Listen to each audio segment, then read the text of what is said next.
जगच्चेतारं सच्चिदानन्दविग्रहं सदा सुस्मेरवदनं बालकृष्णं नमाम्यहं। सदाशिवसमारम्भां शङ्कराचार्यमध्यमाम् अस्मदाचार्यपर्यन्तां वन्दे गुरुपरम्पराम्। नारायणं पद्मभुवं वसिष्ठं शक्तिं च तत्पुत्रपराशरं च व्यासं शुकं गौडपदं महान्तं गोविन्दयोगीन्द्रमथास्य शिष्यं श्रीशङ्कराचार्यमथास्य पद्मपादं च हस्तामलकं च शिष्यं तं तोडगं वार्तिककारमन्यान् अस्मद्गुरून् सन्दതമാനതോസ്മി. എല്ലാവർക്കും എൻ്റെ പ്രണാമം.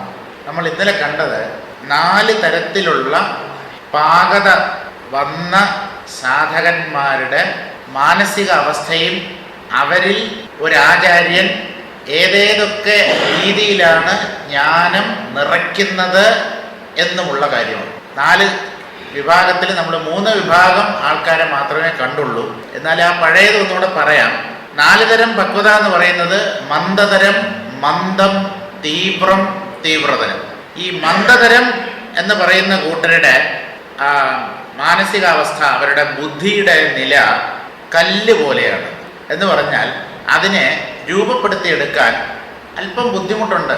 ഒരു കല്ലാശാരി കല്ലിൽ നിന്ന് ശില്പം കൊത്തിയെടുക്കുന്നത് പോലെ വളരെ ശ്രദ്ധയോടുകൂടെ പ്രയാസപ്പെട്ടാണ് ആ ബുദ്ധിയെ, അല്ല അത് രണ്ടാമത്തതാണ്. ഈ ആദ്യത്തെ തരം, അതായത് മന്ദതരക്കാരുടെ ബുദ്ധിയെ പാകപ്പെടുത്തി എടുക്കുക എന്ന് പറഞ്ഞാൽ അതിന് സമയമെടുക്കും. ഈ വെള്ളത്തിലിട്ട തേറ്റാമ്പരൽ കുറേ സമയം കഴിഞ്ഞതിന് ശേഷം മാത്രമേ ആ തെളിഞ്ഞ വെള്ളത്തിനെ മുകളിലേക്ക് കൊണ്ടുവരികയുള്ളൂ. ഈ തേറ്റാമ്പരലും ആ വെള്ളത്തിൽ കലർന്നിട്ടുള്ള മാലിന്യങ്ങളും പാത്രത്തിൻ്റെ അടിത്തട്ടിൽ താഴും. അപ്പം അതിന് സമയം ധാരാളം എടുക്കുമെന്നർത്ഥം. ഇനി രണ്ടാമത്തെ വിഭാഗം എന്ന് പറയുന്നത് മന്ദപക്വൻ. ആദ്യം പറഞ്ഞത് മന്ദതരം, ഇപ്പോൾ ഉള്ളത് മന്ദം. അവിടെയാണ് ഈ കല്ലിൽ നിന്നും പ്രതിമ കൊത്തി ഉണ്ടാക്കുന്ന കല്ലാശാരിയെ പോലെ എന്ന് പറഞ്ഞാൽ, അല്ല, അവരുടെ ബുദ്ധി എന്ന് പറയുന്നത് കല്ല് പോലെയാണ്. അതായത് വളരെ പണിപ്പെട്ട് മാത്രമേ ആ കല്ലിൽ നിന്ന്, അതിൽ നിന്ന് ആ ബുദ്ധിയിൽ നിന്ന് ജ്ഞാനം ഉണ്ടാക്കാൻ പറ്റൂ. അവരിൽ ഗുരു ജ്ഞാനം നിറയ്ക്കുന്നത് ഏതുപോലെ എന്ന് പറഞ്ഞാൽ പച്ചമരം എരിയുന്നത് പോലെയെന്ന്. പച്ചമരം, ഉണങ്ങിയ മരം എന്ന് പറഞ്ഞാൽ വിറക്, പച്ച വിറക് ഉണങ്ങിയ വിറകിനോടൊപ്പം ചേർത്ത് വെച്ച് കഴിഞ്ഞാൽ ഈ ഉണങ്ങിയ വിറക് കത്തുമ്പോൾ ആ ചൂടിൽ ഇതിൻ്റെ ഈർപ്പമൊക്കെ നഷ്ടപ്പെട്ട് പതുക്കെ പതുക്കെ ആ പച്ചമരവും എരിഞ്ഞു തുടങ്ങും. അതാണ് രണ്ടാമത്തെ വിഭാഗക്കാരുടെ സ്വഭാവം. ഇനി മൂന്നാമത്തെ വിഭാഗം എന്ന് പറഞ്ഞാൽ തീവ്രം. തീവ്രപക്വതയുള്ളയാൾ, അയാളെ ജ്ഞാനിയാക്കാൻ ഗുരു ചെയ്യുന്ന പ്രയത്നം എന്ന് പറയുന്നത് മരം കൊണ്ട് ഒരു മരപ്പണിക്കാരൻ പാവയുണ്ടാക്കുന്നത് പോലെയാണ്. പാവ, മരപ്പാവ. അയാളിൽ ജ്ഞാനം നിറയ്ക്കുന്നത് ചിരട്ടക്കരിയിൽ തീ കയറ്റുന്നത് പോലെയാണ്, കരിയിൽ നിന്ന് കരിയെ ജ്വലിപ്പിക്കുന്നത് പോലെയാണ്. ഒരുപാടൊന്നും പ്രയത്നം വേണ്ടിവരില്ല. ഇങ്ങനെയാണ് 3 തരം സാധകന്മാർ. ഇനി 4ാമത്തേതും അവസാനത്തേതുമായ സാധകന്മാരാണ് ശ്രേഷ്ഠരായ സാധകന്മാർ, തീവ്രതര പക്വതയുള്ളവർ, തീവ്രതര പക്വന്മാർ.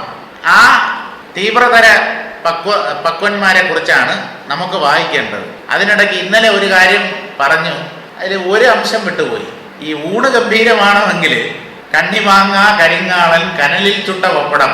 ആ കനലിൽ ചുട്ട പപ്പടം പറഞ്ഞ് കനലും പറഞ്ഞ് അതിലെ അങ്ങ് പോയി. ഒന്നുകൂടെ ഉണ്ട്, കണ്ണിമാങ്ങ കരിങ്ങാളൻ കനലിൽ ചുട്ട പപ്പടം.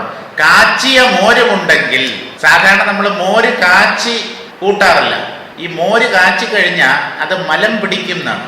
വയറിളക്കം ഉള്ളവര് ഈ കാച്ചിയ മോരിൽ അല്പം ചുക്കും കൂടെ ഇട്ട് ആ മോര് കാച്ചി അത് ചോറിലൊഴിച്ച് നല്ല ദൃഢമായിട്ട്, ലൂസാക്കരുത്, കട്ടിക്ക് കഴിച്ചു കഴിഞ്ഞാൽ വയറിളക്കം നിൽക്കുന്നതാണ്.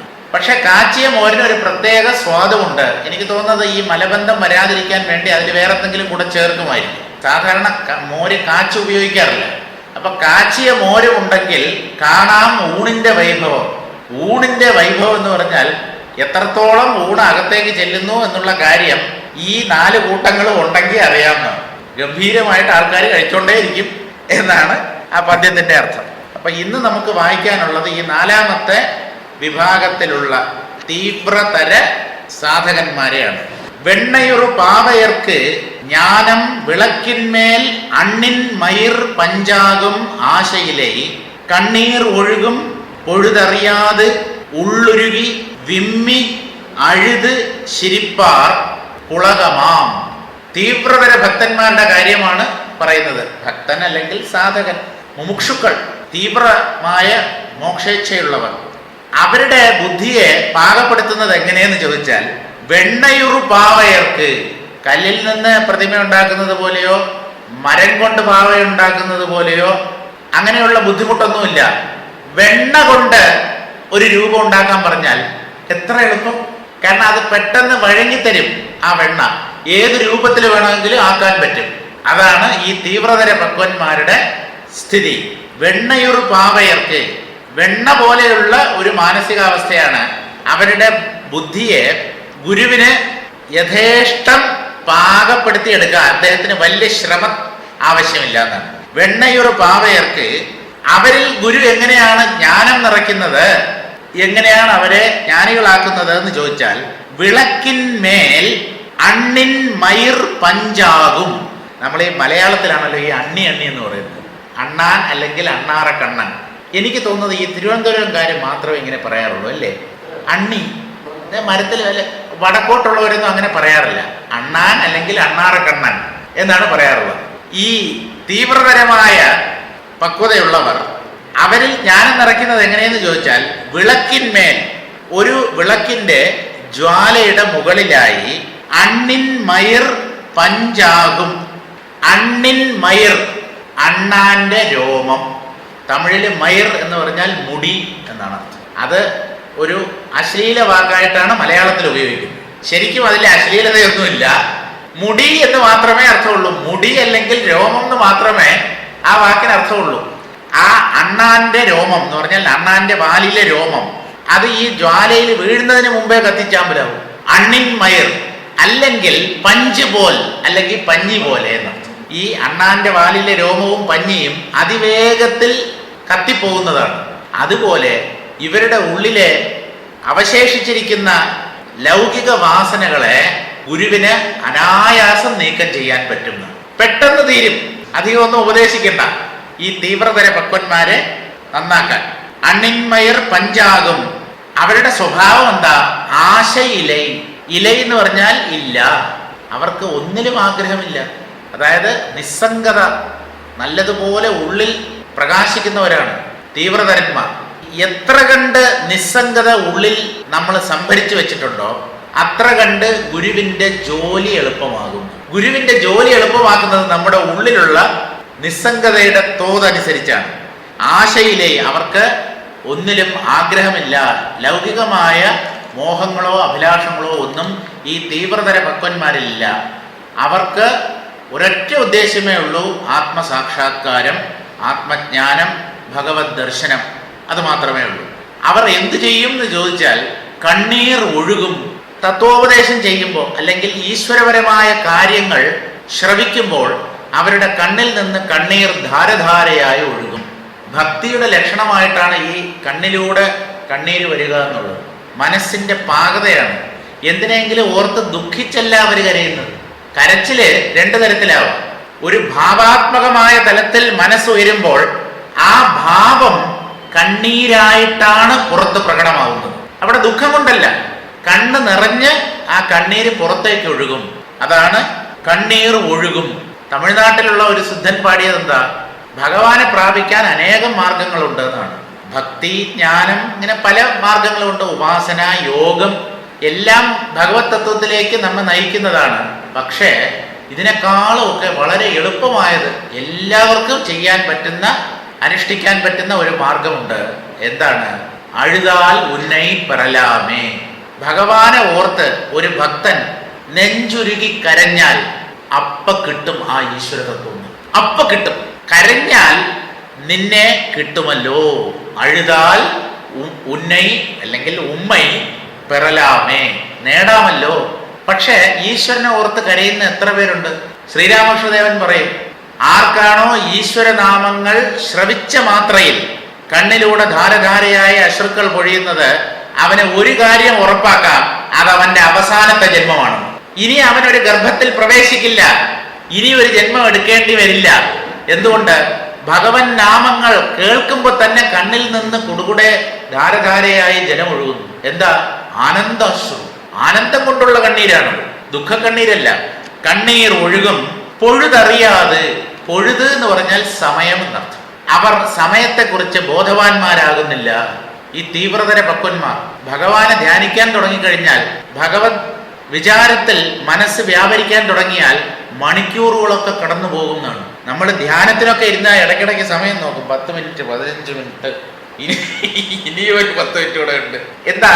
നമ്മുടെ മനസ്സ് ആ ധ്യാന വിഷയത്തിൽ ഏകാഗ്രപ്പെടുന്നില്ല. ശ്രദ്ധയോടുകൂടെ സത്സംഗത്തിൽ ഇരുന്നു കൊണ്ട് ഈ പറയുന്ന കാര്യം ശ്രവിക്കുന്ന ഒരാൾക്ക് 1.25 മണിക്കൂർ 1.5 മണിക്കൂർ ദാന്ന് പറഞ്ഞു പോകും. അതേസമയം ചില ദിവസം അല്പം ബോറിംഗ് ആണെങ്കിൽ, അല്ലെങ്കിൽ വേറെ എന്തെങ്കിലുമൊക്കെ ജോലി ഉണ്ടെങ്കിൽ, അല്ലെങ്കിൽ ശരീരത്തിന് അല്പം ക്ഷീണമുണ്ടെങ്കിൽ, അന്ന് സമയം പതുക്കെ പോകുന്നത് പോലെ തോന്നും. അപ്പോൾ ലഗ്നത, മനസ്സിൻ്റെ ആ ഒരു വിഷയത്തിലുള്ള പിടിത്തം അതുണ്ടായാൽ ദേശവും കാലവും ഒക്കെ മറക്കപ്പെടുന്നു. എവിടെ ഇരിക്കുന്നു, എത്ര സമയമായി, അതൊന്നും ചിന്തിക്കാൻ തോന്നില്ല എന്നാണ്. കണ്ണീർ ഒഴുകും പൊഴുതറിയാതെ. സമയത്തെക്കുറിച്ച് അവർ ബോധവാന്മാരാകുന്നില്ല. അത് മാത്രമാണോ? ഉള്ളുരുകി. ഉള്ളുരുകി പ്രാർത്ഥിക്കുക എന്ന് മലയാളത്തിൽ തന്നെ പറയാറുണ്ട്. ഉള്ള് എന്ന് പറഞ്ഞാൽ ഉള്ളം, മനസ്സ്. മനസ്സുരുകും. ഈ മനസ്സെന്ന് പറയുന്നത് സ്ഥൂലമായ ഒന്നല്ലല്ലോ. അതെങ്ങനെയാ ഉരുകുന്നത്? മനസ്സുരുകിയാണ് കണ്ണീരായി പുറത്തു വരുന്നത്. മനസ്സാണ് കണ്ണീരിന്റെ രൂപത്തിൽ ഉരുകുന്നത്. ശിലാഹൃദയന്മാർ കരയാറില്ല. ചില ഹാർഡ് കോർ ടെററിസ്റ്റ് തീവ്രവാദികളിൽ നല്ല കട്ട തീവ്രവാദികളുണ്ട്. അവരെ എന്തൊക്കെ ശാരീരിക ഉപദ്രവം ഈ പോലീസുകാരോ സെക്യൂരിറ്റി ഏജൻസീസോ ചെയ്താലും അവർ സത്യം പറയില്ല. അതായത് അവരുടെ സഹനശക്തി എന്ന് പറയുന്നത് അപാരമാണ്. അവർ ഒരു കാര്യം പറയില്ല എന്ന് പറഞ്ഞാൽ ഏതൊക്കെ തരത്തിൽ പീഡിപ്പിച്ചാലും, 3-ാം മുറ പ്രയോഗിച്ചാലും വാ തുറക്കത്തില്ല. പല മാർഗങ്ങളുണ്ടല്ലോ ഈ സത്യം പറയിക്കാൻ പോലീസുകാരുടെ അടുത്ത്. കാരണം കഠിനമായ വേദന മനുഷ്യന് സഹിക്കാൻ പറ്റില്ല. അപ്പൊ അങ്ങനെയുള്ള വേദന ഏൽപ്പിച്ചാൽ ആ വേദന അനുഭവിക്കാതിരിക്കാൻ സത്യം പറഞ്ഞാലേ രക്ഷയുള്ളൂ എന്നുള്ള ഒരു ഘട്ടം വരുമ്പോൾ ഉള്ളതങ്ങ് പറയും. പക്ഷെ അങ്ങനെയും പറയാത്ത കൂട്ടരുണ്ട്. ഇവിടെ അതല്ല. ഉള്ളുരുകി, ഹൃദയം ഉരുകും, അല്ലെങ്കിൽ മനസ്സുരുകും. വിമ്മി, വിമ്മുക എന്ന് പറഞ്ഞാൽ തേങ്ങലടിച്ച് കരയുക എന്ന്. വിങ്ങിക്കരയുക, തേങ്ങിക്കരയുക എന്നൊക്കെ പറയാറില്ലേ? വിമ്മി അഴുത് ഓന്ന് പറഞ്ഞിട്ട് ശബ്ദത്തോടുകൂടെ കരയും. എന്തിനാ? വീട്ടിലുള്ള പ്രശ്നങ്ങളോ കുടുംബ പ്രശ്നങ്ങളോ നാട്ടിലെ പ്രശ്നങ്ങളോ ഓർത്തിട്ടല്ല, ഭഗവാനെ എനിക്ക് കിട്ടുന്നില്ലല്ലോ എന്ന് ഓർത്ത് കരയുന്നു. ആ ഭഗവാനിലുള്ള ഇഷ്ടം, പ്രേമം അത്ര കണ്ട് ഉള്ളിൽ വർദ്ധിച്ചിരിക്കുന്നു. വിമ്മി അഴുത് ചിരിപ്പാർ, ചിലപ്പോൾ പൊട്ടിച്ചിരിക്കുകയും ചെയ്യും. അതെങ്ങനെയാ ഈ വിരുദ്ധ ഭാവങ്ങളെ ഭക്തി ജനിപ്പിക്കുന്നത്? അതങ്ങനെയാണ്. ഉദ്ഗായതി എന്നൊക്കെ ആ ഭാഗവത്തിൽ പറയുന്നില്ലേ? രൗതി നൃത്യതി ഉദ്ഗായതി. ഉച്ചത്തിൽ ഈശ്വരനാമങ്ങൾ ചൊല്ലും, നൃത്തം ചെയ്യും, ശരീരം മുഴുവൻ പുളകം, രോമാഞ്ചമുണ്ടാകും, കണ്ണിലൂടെ ധാരധാരയായി കണ്ണീർ പ്രവഹിക്കും. ഇതൊക്കെ ഭക്തിയുടെ ബാഹ്യപ്രകടനങ്ങളാണ്. അതൊക്കെ ആദ്യത്തെ ഘട്ടങ്ങളിൽ മാത്രമേ ഇങ്ങനെ ഉണ്ടാവൂ. ആ ഭക്തി പാകപ്പെടുന്നതോടുകൂടെ ഈ ബാഹ്യമായ ഈ കണ്ണീരും പുളകവും രോമാഞ്ചവും ഒക്കെ മാറി ഒരു ഇരുത്തം വരും. ഇതൊക്കെ മനസ്സിൻ്റെ ഒരു ഉരുകലാണ്. മനസ്സുരുകിയാണ് ഇങ്ങനെയൊക്കെ ഉരുകുമ്പോഴാണ് ഇങ്ങനെ സംഭവിക്കുന്നത്. അത് കഴിഞ്ഞിട്ട് ഇരുത്തം വരുമ്പോൾ എന്ന് പറഞ്ഞാൽ ജ്ഞാനനിഷ്ഠ ഉറപ്പ് വരുമ്പോൾ ഈ ബാഹ്യമായ പ്രകടനമൊക്കെ അവസാനിക്കും. ഉള്ള് സത്യത്തിൽ ഉറച്ചിരിക്കും. അവിടെ കുലുങ്ങാത്ത ഒരു സ്ഥിതിയാണ്. എന്തുകൊണ്ടും ഞാൻ ബാധിക്കപ്പെടുന്നില്ല, എന്ത് വേണോ സംഭവിച്ചോട്ടെ, ആ അചഞ്ചലമായി നിൽക്കാനുള്ള കഴിവ്, അതാണ് ജ്ഞാനം കൊണ്ട് കിട്ടുന്നത്. ഭക്തിയുടെ ആദ്യഘട്ടങ്ങളിൽ ഈ പറഞ്ഞ രീതിയിലുള്ള ഭാവപ്രകടനങ്ങളൊക്കെ ഒരാളിൽ പ്രകടമാകാം. അഴുത് ശിരിപ്പാർ പുളകമാം, ശരീരമൊക്കെ രോമാഞ്ചമുണ്ടാകും. ഇങ്ങനെ പലതരത്തിലും ഭക്തി അല്ലെങ്കിൽ ഈശ്വരനോടുള്ള പ്രേമം ആദ്യഘട്ടങ്ങളിൽ പ്രകടമാകാം എന്നാണ്. അതിതീവ്ര പക്വന്മാരെ അരുൾ വടിവാക്കുവാൻ ചെയ്യുന്ന ശ്രമം. അരുൾ വടിവാക്കുക, വടിവ് എന്ന് പറഞ്ഞാൽ ആകൃതി, അരുൾ എന്ന് പറഞ്ഞാൽ അനുഗ്രഹം. ഭഗവാന്റെ അനുഗ്രഹം തന്നെയാണ് ഭക്തന്റെ ആകൃതി. അങ്ങനെ ആ ഈശ്വര സ്വരൂപമാക്കി മാറ്റാൻ ഗുരു ചെയ്യുന്ന ശ്രമം വെണ്ണ കൊണ്ട് പാവയുണ്ടാക്കാനുള്ള യത്നം പോലെ എളുപ്പമാകുന്നു. വെണ്ണ കൊണ്ടൊരു രൂപം ഉണ്ടാക്കാൻ എന്താ പ്രയാസം?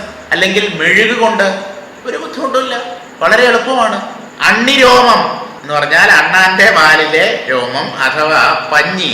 ഇതിലേതെങ്കിലും തീയിൽ കാണിക്കുന്ന നിമിഷത്തിൽ തന്നെ കത്തിപ്പടർന്ന് ദഹിക്കുന്നത് പോലെയാണ് ഇത്തരം ശിഷ്യരിൽ ജ്ഞാനോദയം ഉണ്ടാകുന്നത്. അധിക താമസം വേണ്ടെന്ന്, പെട്ടെന്ന് നടക്കും സംഭവം. ശീഘ്രവും സുഖരവും എന്ന് സാരം. പെട്ടെന്നും അനായാസേനയും സംഭവിക്കുന്നതാണ്. എന്തെന്നാൽ ദേഹം, ഗൃഹം, ലോകം ഇവയിലുള്ള ആശ പൂർണ്ണമായി നശിച്ചിരിക്കുന്നു ഇവരിൽ. ഇത്തരം തീവ്രതര പക്വർ ജ്ഞാനം ലഭിച്ച് മുക്തിപദത്തിൽ എളുപ്പം കയറുന്നു. പെട്ടെന്ന് തന്നെ അവർ ആ മോക്ഷത്തിന്റെ ഉത്തുംഗ ശൃംഗത്തിൽ എത്തിച്ചേരുന്നു. അങ്ങനെ മുക്തി നേടി ആനന്ദം അനുഭവിച്ചിരിക്കയാൽ സന്തോഷഭാരത്താൽ ചിലപ്പോൾ അവർ അറിയാതെ ചിരിക്കുകയും ചില വേളകളിൽ വീണായി കഴിഞ്ഞ, ഇതൊക്കെ നല്ല തമിഴാ, പാഴാക്കി കളഞ്ഞ തൻ്റെ പൂർവ്വജീവിതത്തെ, എത്ര വർഷം ഈ ഭഗവാനെ സാക്ഷാത്കരിക്കാതെ ഞാൻ വ്യർത്ഥമാക്കി കളഞ്ഞു, നിഷ്ഫലമായി പോയില്ലേ ആ ആയുസ് എന്നോർത്ത്, അതാണ് വീണായി കഴിഞ്ഞ, വ്യർത്ഥമായി പോയ പൂർവ്വദശയെ ഓർമ്മിച്ച് പെട്ടെന്ന് കരയുകയും. ഭക്തിപാരവശ്യം കൊണ്ട് കരയാം, അല്ലെങ്കിൽ മനസ്സിലൊരു മനസ്താപം, ഇത്രയും വർഷം ഞാൻ ഈ ഭഗവാനെ അന്വേഷിച്ചില്ലല്ലോ, എനിക്ക് തോന്നിയില്ലല്ലോ. അങ്ങനെ തൻ്റെ മൂഢതയെ ഓർത്ത്, തനിക്ക് പറ്റിയ അമളി ഓർത്ത് അതിലൊരു ദുഃഖം തോന്നിയും കരയാം. പൂർവ്വദശയെ ഓർമ്മിച്ച് പെട്ടെന്ന് കരയുകയും ദേഹമെല്ലാം ആനന്ദപുളകം കൊള്ളുകയും ചെയ്തു വരുന്നതായി നമുക്ക് നേരിൽ കാണാൻ കഴിയുന്നതാണ്. ചില ഭക്തന്മാരെ വീക്ഷിച്ചാൽ, നോക്കിയാൽ നമുക്ക് ഇങ്ങനെയുള്ള പ്രകടനങ്ങൾ അവരിൽ കാണാൻ പറ്റും എന്നാണ്. അടുത്ത പദ്യം വായിക്കാം. പുളിശേർ പഴമാനാർ പോൽ പുറമ്പോടുള്ളിൻ മുളൈതാനും വേറായി മുളൈ പോയി തുളൈമാണ്ട ഊശിക്ക് പാശമൊഴിന്ത് പോൽ ഒപ്പാരിക്ക് ആശൈക്കേട് ആനന്ദമാം. ഓരോന്നിലും വളരെ സാധാരണമായ ലൗകിക ഉദാഹരണങ്ങളെ കൊണ്ടാണ് ഓരോ കാര്യങ്ങൾ ഈ ഗ്രന്ഥകാരൻ അവതരിപ്പിക്കുന്നത്. ആര്? കണ്ണുടയ വള്ളല പറയുന്നത് നോക്കൂ. പുളിശേർ പഴമാനാർ പോൽ. പുളിയുണ്ടല്ലോ, വാളംപുളി, അത് പച്ചയായിരിക്കുമ്പോൾ അതിൻ്റെ തോടിൽ നിന്നും ഈ പുളിയെ വേർപെടുത്താൻ വലിയ പ്രയാസമാണ്, ഇളകി വരില്ല, ചേർന്ന് പറ്റി നിൽക്കും. അതേ പുളി പഴുത്താലോ ഒന്ന് തട്ടിക്കഴിഞ്ഞാൽ ആ പുറത്തോടങ്ങ് പോവും. അകത്തുള്ള പഴുത്ത പുളി നമുക്ക് പെട്ടെന്ന് കൈക്കലാക്കുകയും ചെയ്യും. നേരത്തെ ചേർന്നിരുന്നു, ഇപ്പോ അത് പഴുക്കുമ്പോൾ എന്ന് പറഞ്ഞാൽ പാകപ്പെടുമ്പോൾ അത് അനായാസമായി വേർപെടുന്നു. ഈ ജ്ഞാനം നേടുമ്പോൾ മനസ്സ് ശരീരവുമായിട്ടുള്ള ബന്ധത്തെ വിട്ടിട്ട്, ഇതിന് ശ്രീരാമകൃഷ്ണദേവൻ പറയുന്നത് കൊട്ടത്തേങ്ങ പോലെ എന്നാണ്. കൊട്ടത്തേങ്ങ സാധാരണ തേങ്ങയിൽ ജലമുള്ളപ്പോൾ ആ തേങ്ങയുണ്ടല്ലോ, ആ വെളുത്ത മാംസളമായ ഭാഗം, അത് ചിരട്ടയോടുകൂടെ ചേർന്ന് പറ്റി നിൽക്കുന്നു. അതിനെ ചിരട്ടയിൽ നിന്ന് വേർപെടുത്താൻ തന്നെ വലിയ പ്രയാസമാണ്. കത്തിയോ എന്തെങ്കിലും ഒക്കെ ഇട്ട് കുറച്ച് പ്രയാസപ്പെട്ടാലേ തേങ്ങയെ പ്രത്യേകമാക്കാൻ പറ്റൂ. പക്ഷേ ഈ തേങ്ങയിലുള്ള വെള്ളം വറ്റി, തേങ്ങ കുറേ കാലം ഉപയോഗിക്കാതിരുന്നാൽ അതിനുള്ളിലുള്ള വെള്ളം വറ്റും. അപ്പോൾ എന്ന് പറഞ്ഞാൽ അപ്പോഴാണ് നമ്മളത് കൊപ്ര എന്ന് പറയുന്നത്. നമ്മൾ തേങ്ങ മുറിച്ച് ഉണക്കുന്നതല്ല, ഇത് അകത്തിരുന്ന് ജലം വറ്റി ഈ കൊട്ടത്തേങ്ങ ഉണ്ടല്ലോ, ആ ചിരട്ടയിൽ നിന്ന് തനിയെ വേർപെടും. അപ്പൊ കുലുക്കി നോക്കിക്കഴിഞ്ഞാൽ കുടുകുടു എന്ന് ശബ്ദം കേൾക്കും. ഇതുപോലെ ആത്മാവ് ശരീരത്തിൽ നിന്നും ഉള്ളുകൊണ്ട് ബന്ധം വിച്ഛേദിക്കും, പുറത്തറിയില്ല. തേങ്ങയാണെങ്കിൽ കുലുക്കി നോക്കാം, ജ്ഞാനിയെ കുലുക്കി നോക്കിയാൽ അയാൾക്ക് ദേഹബോധം നഷ്ടപ്പെട്ടോ എന്നറിയാൻ പറ്റുമോ? അയാൾക്ക് സ്വയം അറിയാം. നേരത്തെ താൻ ശരീരമാണെന്ന് കരുതി ശരീരത്തിൽ അമിതമായ മമത വച്ചു പുലർത്തി. ഇപ്പോ തനിക്കും ദേഹത്തിനും ഒരു ബന്ധവുമില്ല, താൻ ആത്മാവാണ്. ജഡത്തിനും ചൈതന്യത്തിനും ബന്ധമുണ്ടാവാൻ സാധ്യമല്ല. ആത്മാവ് ചേതനനാണ്, ജഡം ശരീരമല്ലെങ്കിൽ ഇന്ദ്രിയങ്ങൾ, മനസ്സ് തുടങ്ങിയവയൊക്കെ ജഡങ്ങളാണ്. ജഡവും ചൈതന്യവും എങ്ങനെ ബന്ധപ്പെടും? ജഡത്തിൽ ചൈതന്യം വ്യാപിച്ചിരിക്കാം, തെറ്റില്ല. പക്ഷേ ആ വ്യാപകത അധ്യാസം കൊണ്ടുണ്ടാവുന്നതാണ്. ആ വ്യാപ്തി. വെള്ളത്തിന് സ്വതവേ ചൂടില്ല. വെള്ളം അടുപ്പത്ത് വെച്ച് ചൂടാക്കിയാൽ അഗ്നിയുടെ ചൂട് വെള്ളത്തിലേക്ക് വ്യാപിക്കുന്നില്ലേ?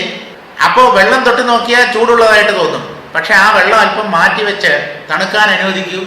അതിൽ കൃത്രിമമായി ആരോപിച്ച ചൂട് തനിയെ നഷ്ടപ്പെടും. ഇപ്പൊ ജലത്തിന് ഉഷ്ണം സ്വാഭാവികമല്ല. പക്ഷെ ചൂടാക്കിയാൽ അതിൽ ഉഷ്ണം വ്യാപിക്കുന്നു. പക്ഷെ അതിനെ അല്പം തണുക്കാൻ അനുവദിച്ചാൽ ആ അധ്യാരോപം ചെയ്യപ്പെട്ട ചൂട് നഷ്ടമായി പഴയ തണുത്ത ജലം നമുക്ക് കിട്ടും. ഇതുപോലെ ആത്മാവിന് ശരീരവുമായിട്ടുള്ള ബന്ധം സ്വാഭാവികമല്ല. അത് ഇടയ്ക്ക് കയറി വന്നതാണ്, അധ്യാരോപമാണ്.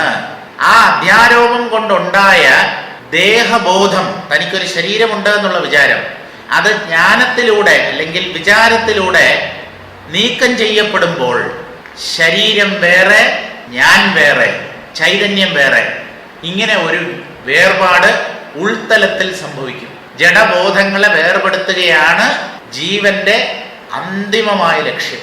താൻ ശരീരമാണെന്നോ തനിക്ക് ശരീരമുണ്ടെന്നോ ഉള്ള ചിന്തകളിൽ നിന്നൊക്കെ മുക്തനാകണം. അതാണ് വേണ്ടത്.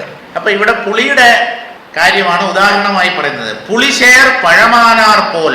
പുളിയായിരിക്കുമ്പോൾ, പച്ചയായിട്ടിരിക്കുമ്പോൾ പുളി അതിൻ്റെ പുറന്തോടുമായിട്ട് വേർപെടുത്താൻ പറ്റാത്ത രീതിയിൽ ഒട്ടിയിരിക്കുന്നു. പക്ഷേ അത് പഴമായാലോ എന്ന് പറഞ്ഞാൽ, പുളി പഴുത്താലോ, പുറം പോട് ഉള്ളിൻ മുളൈതാനും വേറായി. പുറം പോട് എന്ന് പറഞ്ഞാൽ പുറന്തോട്, പുറത്തുള്ള അല്പം കട്ടിയുള്ള ഭാഗമുണ്ടല്ലോ പുളിയുടെ പുറത്തുള്ള, ആ പുറത്തുള്ള തോട് ഉള്ളിൻ മുളൈതാനും, അകത്ത് നിന്ന് മുളച്ചത് പുറന്തോടുമായിട്ടുള്ള ബന്ധം വിച്ഛേദിക്കും. ഇത് എന്താണിത്? അകത്ത് നിന്ന് മുളച്ചത് പുറന്തോടുമായിട്ടുള്ള ബന്ധം വിച്ഛേദിക്കും. എന്താണ് അകത്ത് നിന്ന് മുളച്ചത്? ഞാൻ, ജീവഭാവം, അഹങ്കാരം. പുറന്തോടുമായിട്ടുള്ള ബന്ധം വിച്ഛേദിക്കും എന്ന് പറഞ്ഞാലോ, കർമ്മം, മായ, ഇവയുമായിട്ടുള്ള ബന്ധം വിച്ഛേദിക്കും. നമ്മൾ ആദ്യമേ പറഞ്ഞല്ലോ 3 മലങ്ങൾ: ആണവം, കർമ്മം, മായ എന്ന് പറഞ്ഞാൽ അഹങ്കാരം, കർമ്മം, ലോകബന്ധം. മായ കൊണ്ടുണ്ടെന്ന് തോന്നുന്നതാണല്ലോ ഈ ലോകം. ലോകബന്ധം, ശരീരബന്ധം, എങ്ങനെ എടുത്താലും ശരിയാണ്. അപ്പൊ അകത്തുള്ള ഞാനാണ് പുറന്തോടുമായ, അതായത് കർമ്മവും മായയുമായിട്ട് ബന്ധപ്പെട്ട് നിൽക്കുന്നത്. ഈ അകത്ത് ഉള്ള ഈ ജീവബോധം ഉള്ളിൽ ഒരു മുള പോലെ പൊട്ടിമുളച്ചതാണ്, ഉള്ളിൽ നിന്നുണ്ടായതാണ്. അതാണ് ഞാൻ ശരീരമാണ്, അല്ലെങ്കിൽ എനിക്ക് ശരീരമുണ്ട് തുടങ്ങിയ ഭാവങ്ങളെ ആശ്രയിച്ച് ശരീരവുമായി താദാത്മ്യപ്പെട്ട് കഴിയുന്നത്. പുറംപോട് ഉള്ളിൻ മുളൈതാനും വേറായി. അഹങ്കാരം, കർമ്മം, മായ. അഹങ്കാരത്തിന്റെ പുറന്തോടാണ് കർമ്മവും മായയും. ആ അഹങ്കാരം ഈ കർമ്മവും മായയുമായിട്ടുള്ള ബന്ധത്തെ വിട്ടാൽ ആ അഹങ്കാരം ബ്രഹ്മമായി. ബന്ധം പോയാലേ, ജീവന് ഉപാധികളുമായിട്ടുള്ള ബന്ധം നഷ്ടപ്പെട്ടാൽ ഇതേ ജീവൻ തന്നെ ബ്രഹ്മമായിത്തീരുന്നു. ജീവോ ബ്രഹ്മൈവ. ജീവൻ ബ്രഹ്മം തന്നെയാണ്. എപ്പോ? ബന്ധം ഇല്ലാതെയായാൽ, നഷ്ടപ്പെട്ടാൽ. എന്താണ് ഈ ബന്ധം? താൻ അതാണ് അല്ലെങ്കിൽ അത് തൻ്റേതാണ് എന്നുള്ള വിചാരം, അത് മനസ്ഥലത്തിൽ മാത്രമാണ്. യഥാർത്ഥത്തിൽ അങ്ങനെ ഒരു ബന്ധമില്ല. പക്ഷെ ഈ വിചാരത്തിന് ഉരുക്കിനേക്കാളും ശക്തിയുണ്ട്. ഇതൊരു മാനസിക ബന്ധമല്ലേ, എനിക്ക് ശരീരം ഉണ്ടെന്നുള്ളത്. എന്താ ഒന്ന് ഉപേക്ഷിച്ചു കാണിക്കൂ, ഞാൻ ഈ ശരീരമല്ലെന്ന്. പറ്റുന്നില്ലല്ലോ. ചിന്തയിലാണ് നിൽക്കുന്നത്. ഏത്? ദേഹം സത്യം, ഇത് എന്റെയാണ് തുടങ്ങിയ വിചാരം. അതിനെ നമുക്ക് കളയാൻ പറ്റുന്നില്ലല്ലോ. വലിയ ബുദ്ധിമുട്ടാണല്ലോ. എന്താ അതിന് കാരണം? ഈ ജീവൻ ദേഹവുമായി മാനസികമായി ബന്ധപ്പെട്ടിരിക്കുന്നു. ഇന്ന് ഇന്നലെ തുടങ്ങിയതല്ല, ജന്മാന്തരങ്ങളായിട്ട് ഈ ബന്ധം നിലനിൽക്കുന്നു. അതുകൊണ്ട് നിരന്തര പരിശ്രമം കൊണ്ട് മാത്രമേ ഈ ശരീരവുമായിട്ടുള്ള ബന്ധത്തെ ജീവന് ഉപേക്ഷിക്കാൻ കഴിയുകയുള്ളൂ. ഉള്ളിൽ നിന്ന് മുളയ്ക്കുന്നതാണ് അഹങ്കാരം, ജീവബോധം. പുറന്തോട് എന്ന് പറഞ്ഞാൽ കർമ്മം, മായ. മായ എന്ന് പറഞ്ഞാൽ ലോകം. മായ ഉണ്ടെന്ന് തോന്നുന്നതാണ് ലോകം. ആ ലോകത്തിലാണ് ഈ ശരീരം. ആ ശരീരം കൊണ്ട് ചെയ്യുന്നതാണ് കർമ്മം. മനസ്സുകൊണ്ടും ബുദ്ധി കൊണ്ടും കർമ്മം ചെയ്യാം. ഇങ്ങനെ കർമ്മം, മായ തുടങ്ങിയ പുറന്തോടുമായിട്ടുള്ള ബന്ധത്തെ ഉള്ളിൽ നിന്ന് മുളച്ച അഹങ്കാരം ഉപേക്ഷിച്ചാൽ രണ്ടും വേറെ വേറെയാകും. ഹിന്ദിക്കാർ പറയും ദൂത് കാ ദൂത് പാനി കാ പാനി ഹോഗയാണ്. പാല് പാലും വെള്ളം വെള്ളവുമായി തീരും. രണ്ടും കൂടെ ചേർന്ന് നിൽക്കുമ്പോൾ പാലിൽ നിന്ന് വെള്ളം വേർപെടുത്താൻ പ്രയാസമാണ്. പക്ഷേ ഒരു ഹംസത്തിന്റെ മുമ്പിൽ അതുകൊണ്ട് വയ്ക്കൂ, അത് ഈ പാലിനെ വെള്ളത്തെ നീക്കിയിട്ട് പാല് മാത്രം ഉറിഞ്ചി കുടിക്കും. വിവേകം എന്നർത്ഥം. ജഡബോധങ്ങളെ ചിന്തിച്ച് ബുദ്ധിയുടെ സഹായത്താൽ വേർതിരിക്കുന്ന പ്രക്രിയയാണ്, അല്ലെങ്കിൽ അതിനുള്ള കഴിവാണ് വിവേകം. ആ വിവേകം ചിത്തശുദ്ധി ഉണ്ടെങ്കിലേ ഉള്ളിൽ ഉദിക്കൂ. അതുകൊണ്ടാണ് ഈ ചിത്തശുദ്ധി അതാദ്യം നേടിയെടുക്കൂ. മനസ്സ് ശുദ്ധമാകട്ടെ, കാമക്രോധാദി വികാരങ്ങളൊക്കെ കുറഞ്ഞു വരട്ടെ, പൂർണ്ണമായി ഇല്ലാതാവണ്ട. രജസിന്റെയും തമസിന്റെയും സ്വാധീനം നാൾക്ക് നാൾ കുറച്ചു കൊണ്ടുവന്ന് സത്വഗുണത്തെ അഭിവൃദ്ധിപ്പെടുത്തി ചിത്തശുദ്ധി നേടൂ. ആ ശുദ്ധമായ ചിത്തമാണ് ആത്മതത്വത്തെ വിചാരം ചെയ്യാൻ സമർത്ഥമായി തീരുന്നത്. അങ്ങനെ ഈ പുറന്തോടിൽ നിന്ന് ജീവൻ വേർപെട്ടാൽ മുളയി എന്ന് പറഞ്ഞാൽ കർമ്മങ്ങളിൽ നിന്നുള്ള മോചനം. എല്ലാ കർമ്മങ്ങളിൽ കർമ്മപാശം, കർമ്മബന്ധം എന്നൊക്കെയാണ് പറയുന്നത്. ഒക്കെ കെട്ടാണ് എന്നാണ്. പാശം എന്ന് പറഞ്ഞാൽ കയറാണ്. തമിഴില് പാശം എന്ന് പറഞ്ഞാൽ അതികഠിനമായ സ്നേഹത്തിനാണ് പാശം എന്ന് പറയുന്നത്. തായ് പാശം, പിള്ളൈ പാശം, അമ്മയോടുള്ള സ്നേഹം, കുട്ടികളോടുള്ള സ്നേഹം, അതിനാണ് പാശം എന്ന് പറഞ്ഞാൽ. വാക്കിന്റെ അർത്ഥം കയറ് എന്നാണ്, കെട്ടുന്നത് എന്നാണ്.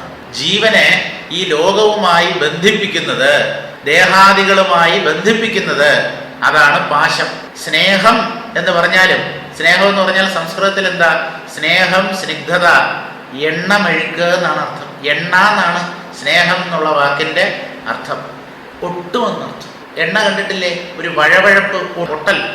സ്നേഹം, എനിക്ക് അയാളുടെ സ്നേഹമാണെന്ന് പറഞ്ഞാൽ അയാളുമായിട്ട് നിങ്ങളുടെ മനസ്സ് ഏതോ രീതിയിൽ ഒട്ടിപ്പോയിരിക്കുന്നു, അത് ബന്ധമാണ്.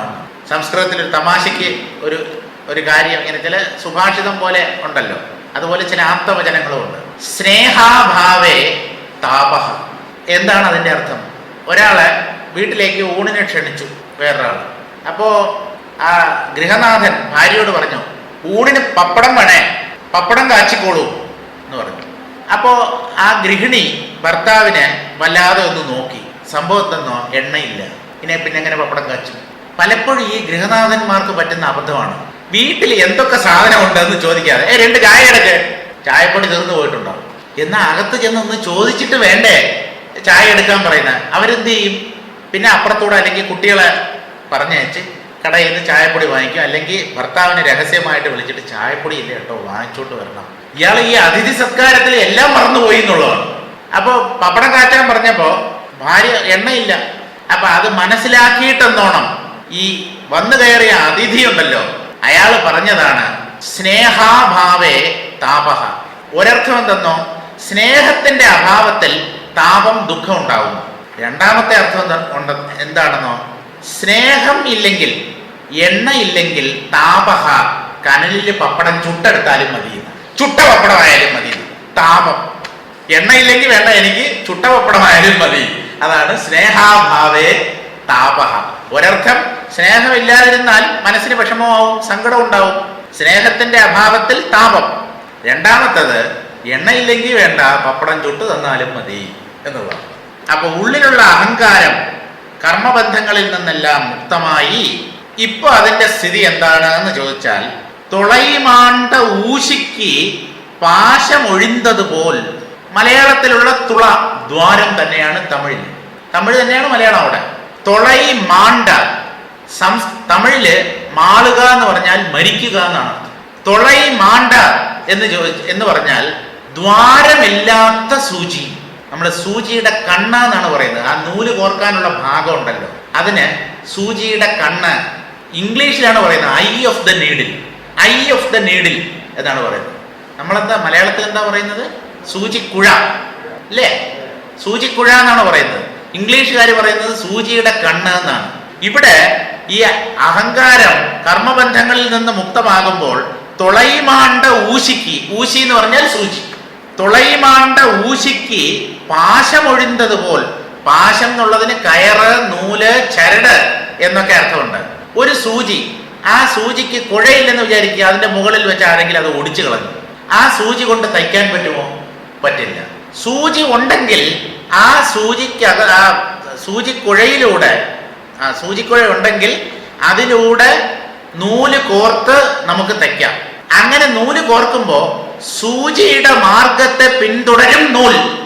സൂചി എങ്ങനെ സൂചിയാണ് അവിടുത്തെ ലീഡർ. സൂചി എങ്ങനെ സൂചി മുമ്പിലേക്ക് പോകും. നീ മിന്നാലെ പോയേ നാം പിന്നാലെ വാറേ എന്ന് പറഞ്ഞിട്ട് നൂല് പുറകെ പോകും. പക്ഷെ മുകളിലുള്ള ആ സൂചിക്കുഴ ഇല്ലാത്ത ഒരു സൂചിയാണെങ്കിൽ നൂല് പുറകെ പോയില്ല. ഇവിടെ സൂചിക്കുഴ എന്ന് പറഞ്ഞാൽ അഹങ്കാരം, പുറകെ പോകുന്ന നൂല് കർമ്മബന്ധം. അഹങ്കാരമില്ലാതെയായാൽ കർമ്മബന്ധങ്ങളിൽ നിന്ന് മുക്തനാകും. അതാണ് തുളൈമാണ്ട ഊശിക്ക് പാശമൊഴിന്തതുപോൽ. പാശം എന്ന് പറഞ്ഞാൽ ഇവിടെ കയറെന്നല്ല, ചരട്, നൂല്. ആ നൂലുമായിട്ടുള്ള ബന്ധം സൂചിക്കുണ്ടാവില്ല. പിന്നെ കർമ്മങ്ങൾ ആ ജീവനെ ബന്ധിക്കില്ല. ജന്മജന്മാന്തരങ്ങളായി പിന്തുടർന്നു പോകും. ഏത്? കർമ്മഫലം. ആരുടെ വാല് പിടിച്ചോണ്ടാണ് ഇത് പോകുന്നത്? അഹങ്കാരത്തിന്റെ വാല്. അഹങ്കാരത്തിന്റെ വാല് പിടിച്ചാണ് ഈ കർമ്മങ്ങൾ, സുകൃതവും ദുഷ്കൃതവും രണ്ടും പുറകെ പോകുന്നത്. ആ അഹങ്കാരം നഷ്ടമായാൽ ഈ കർമ്മബന്ധങ്ങളിൽ നിന്നുള്ള മുക്തിയായി. പാശമൊഴിന്തതുപോൽ ഒപ്പാരിക്ക്, അങ്ങനെയുള്ളവർ സൂചിക്കുഴ ഇല്ലാതെ ഉള്ള സൂചി പോലെ. അതായത് ഈ ബന്ധങ്ങൾ വന്ന് പിടികൂടാൻ ഒരു വ്യക്തിത്വം ഉള്ളിലില്ല.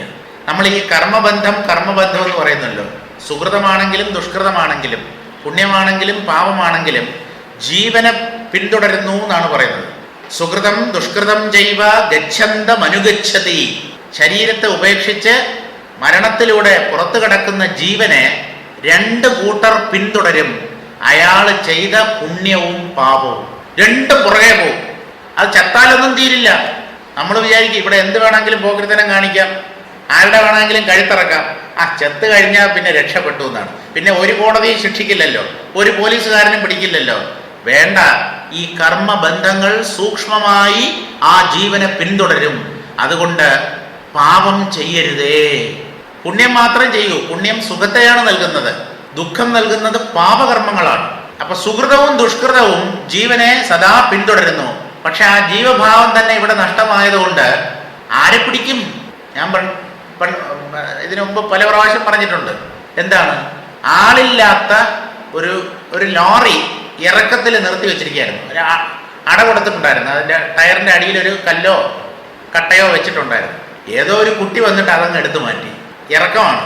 അപ്പോൾ ഇത് നേരെ വന്നു, ലോറി നേരെ താഴോട്ട് വന്ന് ഒരു വീട്ടിൻ്റെ മുമ്പിൽ ഇട്ടിരുന്ന പുതിയ അംബാസഡർ കാർ, അയാൾ വാങ്ങിച്ചിട്ട് 2-3 ദിവസമായിട്ടുള്ളൂ. നേരെ വന്ന് ഇടിച്ചു. ലോറി അംബാസഡർ അല്ല, മാരുതി. ലോറി മാരുതിയിൽ വന്ന് ഇടിച്ചാൽ എന്തായിരിക്കും? പപ്പടം പോലെ ആവും. അപ്പോൾ അയാൾ പോലീസിനെ കൊണ്ട് കേസ് കൊടുത്തു. കേസ് കൊടുത്തപ്പോൾ പോലീസുകാർ വന്നു, ട്രാഫിക് പോലീസുകാർ വന്നു, എല്ലാവരും വന്നു. ഡ്രൈവറെ അറസ്റ്റ് ചെയ്യണം എന്ന് പറഞ്ഞു. അകത്ത് നോക്കിയപ്പോൾ ആളില്ല. ഇറക്കത്തിൽ നിർത്തിയിട്ടിരുന്ന വണ്ടിയാണ്. ആരുടെ പുറത്ത് കേസെടുക്കും? ആ കട്ടയോ ഇതൊക്കെ എടുത്ത് മാറ്റിയ കുട്ടിയെ ശിക്ഷിക്കാൻ പറ്റുമോ? അവനറിയില്ല അതിൻ്റെത്. അയാളെന്തോ കല്ല് വെച്ചിട്ടുണ്ട് വണ്ടിയുടെ അടിയിൽ, ടയറിൻ്റെ അടിയിൽ. അതെടുത്ത് മാറ്റി. ചുരുക്കം എന്താ? ഡ്രൈവറെയാണ് ശിക്ഷിക്കുക. ഡ്രൈവർ എന്ന് പറഞ്ഞാൽ വണ്ടി ഓടിക്കുന്നവൻ. ഈ ശരീരമാകുന്ന വണ്ടി ഓടിക്കുന്ന ഡ്രൈവറാണ് ജീവൻ, ഞാൻ.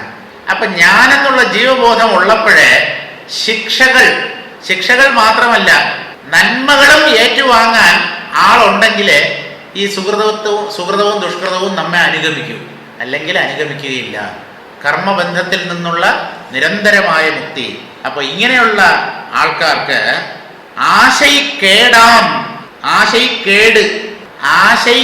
എന്ന് പറഞ്ഞാൽ ആശയ്ക്ക് കേട് എന്ന് പറഞ്ഞാൽ ആഗ്രഹങ്ങളൊക്കെ ഇല്ലാതായിത്തീരും. നിരാഗ്രഹം, നൈരാശ്യം. ഈ നൈരാശ്യം എന്നുള്ള ജീവിത നൈരാശ്യം കൊണ്ട് അയാൾ ആത്മഹത്യ ചെയ്തു. മലയാളത്തിൽ ആ വാക്ക് തെറ്റായിട്ടാണ് ഉപയോഗിക്കുന്നത്. നൈരാശ്യം എന്നുള്ളതിന് ഡിസപ്പോയിൻമെന്റ് എന്നുള്ള അർത്ഥമില്ല. നൈരാശ്യം എന്ന് പറഞ്ഞാൽ ജ്ഞാനിയുടെ സ്ഥിതിയാണ്, ആഗ്രഹങ്ങളില്ലാത്ത അവസ്ഥ. നിരാശ എന്ന് പറയുന്നത് എന്താണ്? നമ്മൾ പലതും മോഹിച്ചു, അതൊന്നും നടന്നില്ല. അപ്പോൾ മനസ്സിനുണ്ടാകുന്ന വിഷമമാണ് നമ്മൾ മലയാളത്തിൽ നിരാശ എന്ന് പറയുന്നത്. സംസ്കൃതത്തിൽ അങ്ങനെ അർത്ഥമില്ല. നിരാശീർ യഥചിത്താത്മാ, ഒരു ജ്ഞാനിയുടെ സ്വഭാവമായിട്ടാണ് ഈ നിരാശയെ പറയുന്നത്. ആഗ്രഹങ്ങൾ തന്നെ ഇല്ലാത്ത അവസ്ഥ, അത് വളരെ ശ്രേഷ്ഠമായ സ്ഥിതിയല്ലേ? ആരുടെ ഉള്ളിലാണ് ആഗ്രഹങ്ങൾ ഒടുങ്ങുന്നത്? എല്ലാവർക്കും എന്തിനെങ്കിലും ആഗ്രഹം ഉണ്ടാവും. അപ്പൊ ആശയക്കേട് അവർക്ക് സംഭവിക്കും. അവരുടെ ഉള്ളിൽ നിന്ന് എല്ലാ വിഷയ ആശകളും വിഷയ ചിന്തകളും ഇല്ലാതെയാകും. പിന്നെന്തുണ്ടാവും? ആനന്ദമാം, ഉള്ളിൽ ബ്രഹ്മാനന്ദം, നിരപേക്ഷമായ സുഖം, മറ്റൊന്നിനെയും ആശ്രയിക്കാതെ സ്വതന്ത്രമായി നിരന്തരമായി ശാശ്വതമായി ഇന്ദ്രിയ സ്പർശമില്ലാത്ത സുഖം ഉള്ളിൽ അനുഭവപ്പെടും. അതാണ് ഈ പദ്യത്തിൻ്റെ സാരം. മലയാളം കൂടെ വായിക്കാം. പുളിഫലം പിഞ്ചായിരിക്കുമ്പോൾ അതിൻ്റെ തോടും അകത്തുള്ള കുരുവും വേർതിരിക്കാനാവാത്ത വിധം ഒന്നായി ചേർന്നിരിക്കുകയാണല്ലോ. പക്വമാകുന്നതോടെ അതിൻ്റെ തോട് ഉണങ്ങി വിത്തിൽ നിന്ന് വേർപെട്ട് ഫലം ഞെട്ടിൽ തൂങ്ങി നിലകൊള്ളുന്നു. അതുപോലെ അജ്ഞാനദശയിൽ ആത്മാക്കൾ ആണ്ടിരിക്കുമ്പോൾ, മുങ്ങിക്കിടക്കുമ്പോൾ, ആണവം കർമ്മം മായ എന്ന മലത്രയം അവരെ വേർപെടാതെ നിന്ന് സംസാര വലയിൽ വളരെ കഠിനമായി കുടുക്കി വിഷമിപ്പിക്കുന്നു. ജ്ഞാനലാഭമുണ്ടാകുമ്പോൾ ഈ മലത്രയം അവരിൽ നിന്നും അകലുന്നു. ആദ്യം മായയും കർമ്മവും അഥവാ തോടാണ് മായയും കർമ്മവും ഇവരെ വിട്ടുപിരിയുന്നു. പിന്നീട് ജീവൻ ഉള്ളിലിരുന്ന് അഭിമാനം ഉളവാക്കുന്ന അഹങ്കാരം, അതാണ് കരു അല്ലെങ്കിൽ കുരു, വേറായി തിരിയുന്നു. അഹങ്കാരം ശരീരത്തിൽ നിന്ന് വേർപെടുന്നു എന്ന് പറഞ്ഞാൽ എനിക്കും ശരീരത്തിനും ബന്ധമില്ല. അതാണ് പുറന്തോടിൽ നിന്ന് വേർപെടുക എന്ന് പറയുന്നത്. ആശയറ്റതിനാൽ ആഗാമികം എന്ന മുള എന്ന് പറഞ്ഞാൽ നാമ്പ്. ഇവിടെ എന്താണ്? ആഗാമി കർമ്മം നമ്മൾ പറഞ്ഞിട്ടുണ്ടല്ലോ. സഞ്ചിതം പ്രാരബ്ധം ആഗാമി. ആഗാമി എന്ന് പറഞ്ഞാൽ ഈ ജന്മത്തിൽ നാം പ്രാരബ്ധം അനുഭവിക്കുന്ന വേളയിൽ, പ്രാരബ്ധം അനുഭവിച്ചു തീർക്കാനാണ് ശരീരം. ഈ ശരീരത്തിൽ ഇരിക്കുമ്പോൾ നമ്മൾ പല കർമ്മങ്ങളും ചെയ്യുന്നുണ്ടല്ലോ. ഇതിൻ്റെ ഫലങ്ങൾ, അനുഭവിക്കപ്പെടാതെ കിടക്കുന്ന കർമ്മങ്ങളുടെ ഫലങ്ങൾ പിന്നീട് അനുഭവിക്കേണ്ടി വരും. ആ കർമ്മങ്ങളെയാണ് ആഗാമി കർമ്മങ്ങൾ എന്ന് പറയുന്നത്. അതിനെയാണ് മുള എന്ന് പറയുന്നത്. ഇനി അതിൻ്റെ ഫലം അനുഭവിക്കേണ്ടതായിട്ടുണ്ട്. ആഗാമികം എന്ന മുള ഭാവി ജന്മം, അതാണ് ഭാവി ജന്മത്തെ ഉണ്ടാക്കുന്നത്. ആ ഭാവി ജന്മവും ഇവർക്ക് ഉണ്ടാകാനിടയില്ലാതെ അഭാവപ്പെടുന്നു, ഇല്ലാതെയാകുന്നു, കൊഴിഞ്ഞു പോകുന്നു. ഒരു പക്വൻ ഗുരുവിനെ കണ്ടെത്തുകയും അദ്ദേഹത്തിൻ്റെ ഉപദേശം ശ്രവിക്കുകയും അഭ്യാസാനുഷ്ഠാനങ്ങളാൽ ജ്ഞാനം ലഭിക്കുകയും ജ്ഞാനവാനായി തീരുമ്പോൾ മലത്രയം വിട്ടുമാറുകയും ആശാവിഹീനനായി തീർന്ന് ജന്മമറുക്കുകയും ചെയ്ത് മുക്തിപദത്തിൽ കയറി അവിടെ സംതൃപ്തനായി ആനന്ദമടയുന്ന രീതി വഴിക്ക് വഴിയായി സംഭവിക്കുന്നത് അവൻ്റെ പക്വവൈശിഷ്ട്യത്താൽ മാത്രമാണ് എന്ന് നാം ഈ തിരുവെൺപായിൽ നിന്ന് മനസ്സിലാക്കുന്നു. പറഞ്ഞില്ലേ, ശിഷ്യന്റെ ബുദ്ധിയുടെ പാകത, അതാണ് അയാൾ എത്ര കാലം കൊണ്ട് ജ്ഞാനം നേടും എന്ന കാര്യം നിശ്ചയിക്കുന്നു. ഗുരുവൊക്കെ ഗംഭീരനായിരിക്കും, നല്ല ഗുരുവിനെ ആയിരിക്കും നിങ്ങൾക്ക് കിട്ടിയത്. പക്ഷെ നിങ്ങൾക്ക് എത്ര പാകതയുണ്ട്, അല്ലെങ്കിൽ നമുക്കെത്ര പാകതയുണ്ട്, അതിനനുസരിച്ച് കാലതാമസം വരും. തീവ്രതരമായ പക്വനാണെങ്കിൽ പെട്ടെന്ന് കഴിയും സംഭവം, അല്ലെങ്കിൽ പതുക്കെ പോലെ മന്ദതരം, തേറ്റാമ്പരലിട്ട വെള്ളം അത് കുറേ നേരം ഇങ്ങനെ നോക്കിക്കൊണ്ടിരിക്കണം, അത് തെളിഞ്ഞു വരാൻ. അടുത്ത പദ്യം വായിക്കാം. അരുണനുദയം പോർ താം വീഴ്വാർ ആശൈ പെരുകുവ പോർ കപ്പൽ പിഴയ്ത്ത് കരൈ കാണും ആ പോർ ശിറയും അരും പിണിയും നീങ്കിവിടും ആ പോൽ അതിശയം പോൽ ആം. അരുണനുദയം പോർ, സന്ധിയിലാണ് പോൽ എന്നുള്ളത്, സന്ധിയിലാണ് പോർ എന്നാവുന്നത്. മലയാളത്തിലുള്ള പോരെ യുദ്ധം എന്നുള്ള അർത്ഥമൊന്നുമില്ല അവിടെ.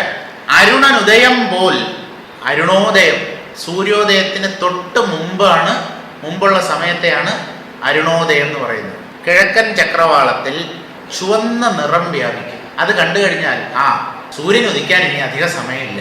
സൂര്യോദയം എന്ന് പറയുന്നത് എന്താ? ആത്മജ്ഞാനമാണ് സൂര്യോദയം. അപ്പൊ ഈ അരുണോദയമോ, ആഗ്രഹങ്ങളൊക്കെ നീങ്ങി മനസ്സ് ശാന്തമാവുക, അങ്ങനെ ഒരു ഘട്ടം വന്നാൽ നമുക്ക് ഇനി ആത്മജ്ഞാനം കിട്ടാൻ, ആത്മസൂര്യൻ ഉദിക്കാൻ അധികം താമസമില്ല എന്ന് മനസ്സിലായി. അരുണോദയവും സൂര്യോദയവും പോലെ, അരുണനുദയം പോൽ, അരുണന്റെ ഉദയം പോലെ താം വീഴ്വാർ, താൻ വീഴും. എവിടെയെങ്കിലും മറിഞ്ഞടിച്ച് വീഴും, ബോധം കെട്ട് വീഴും എന്നൊന്നുമല്ല, ഉള്ളിലുള്ള ഞാൻ വീഴും. ഞാനാണ് വീഴുന്നത്. ആ വീഴ്ച പുറത്തല്ല, അകത്താണ്. പണ്ടൊരു ഗുരുവിൻ്റെ അടുത്ത് ഒരു ശിഷ്യൻ ആത്മജ്ഞാനത്തിന് വേണ്ടി സമീപിച്ചു. അപ്പോൾ ഗുരു പറഞ്ഞു, ഞാൻ മരിച്ചു പോയിട്ട് വരുമെന്ന്. ശിഷ്യൻ വിചാരിച്ചു, ഗുരു മരിച്ചു കഴിഞ്ഞാൽ പിന്നെ ഞാൻ എന്തിനാ അങ്ങോട്ട് ചെല്ലുന്നത്? കൂടെയുള്ള ആൾക്കാരോട് ചോദിച്ചു, ഇതെന്താ ഈ ഗുരു ഇങ്ങനെ അസംബന്ധം പറയുന്നത്?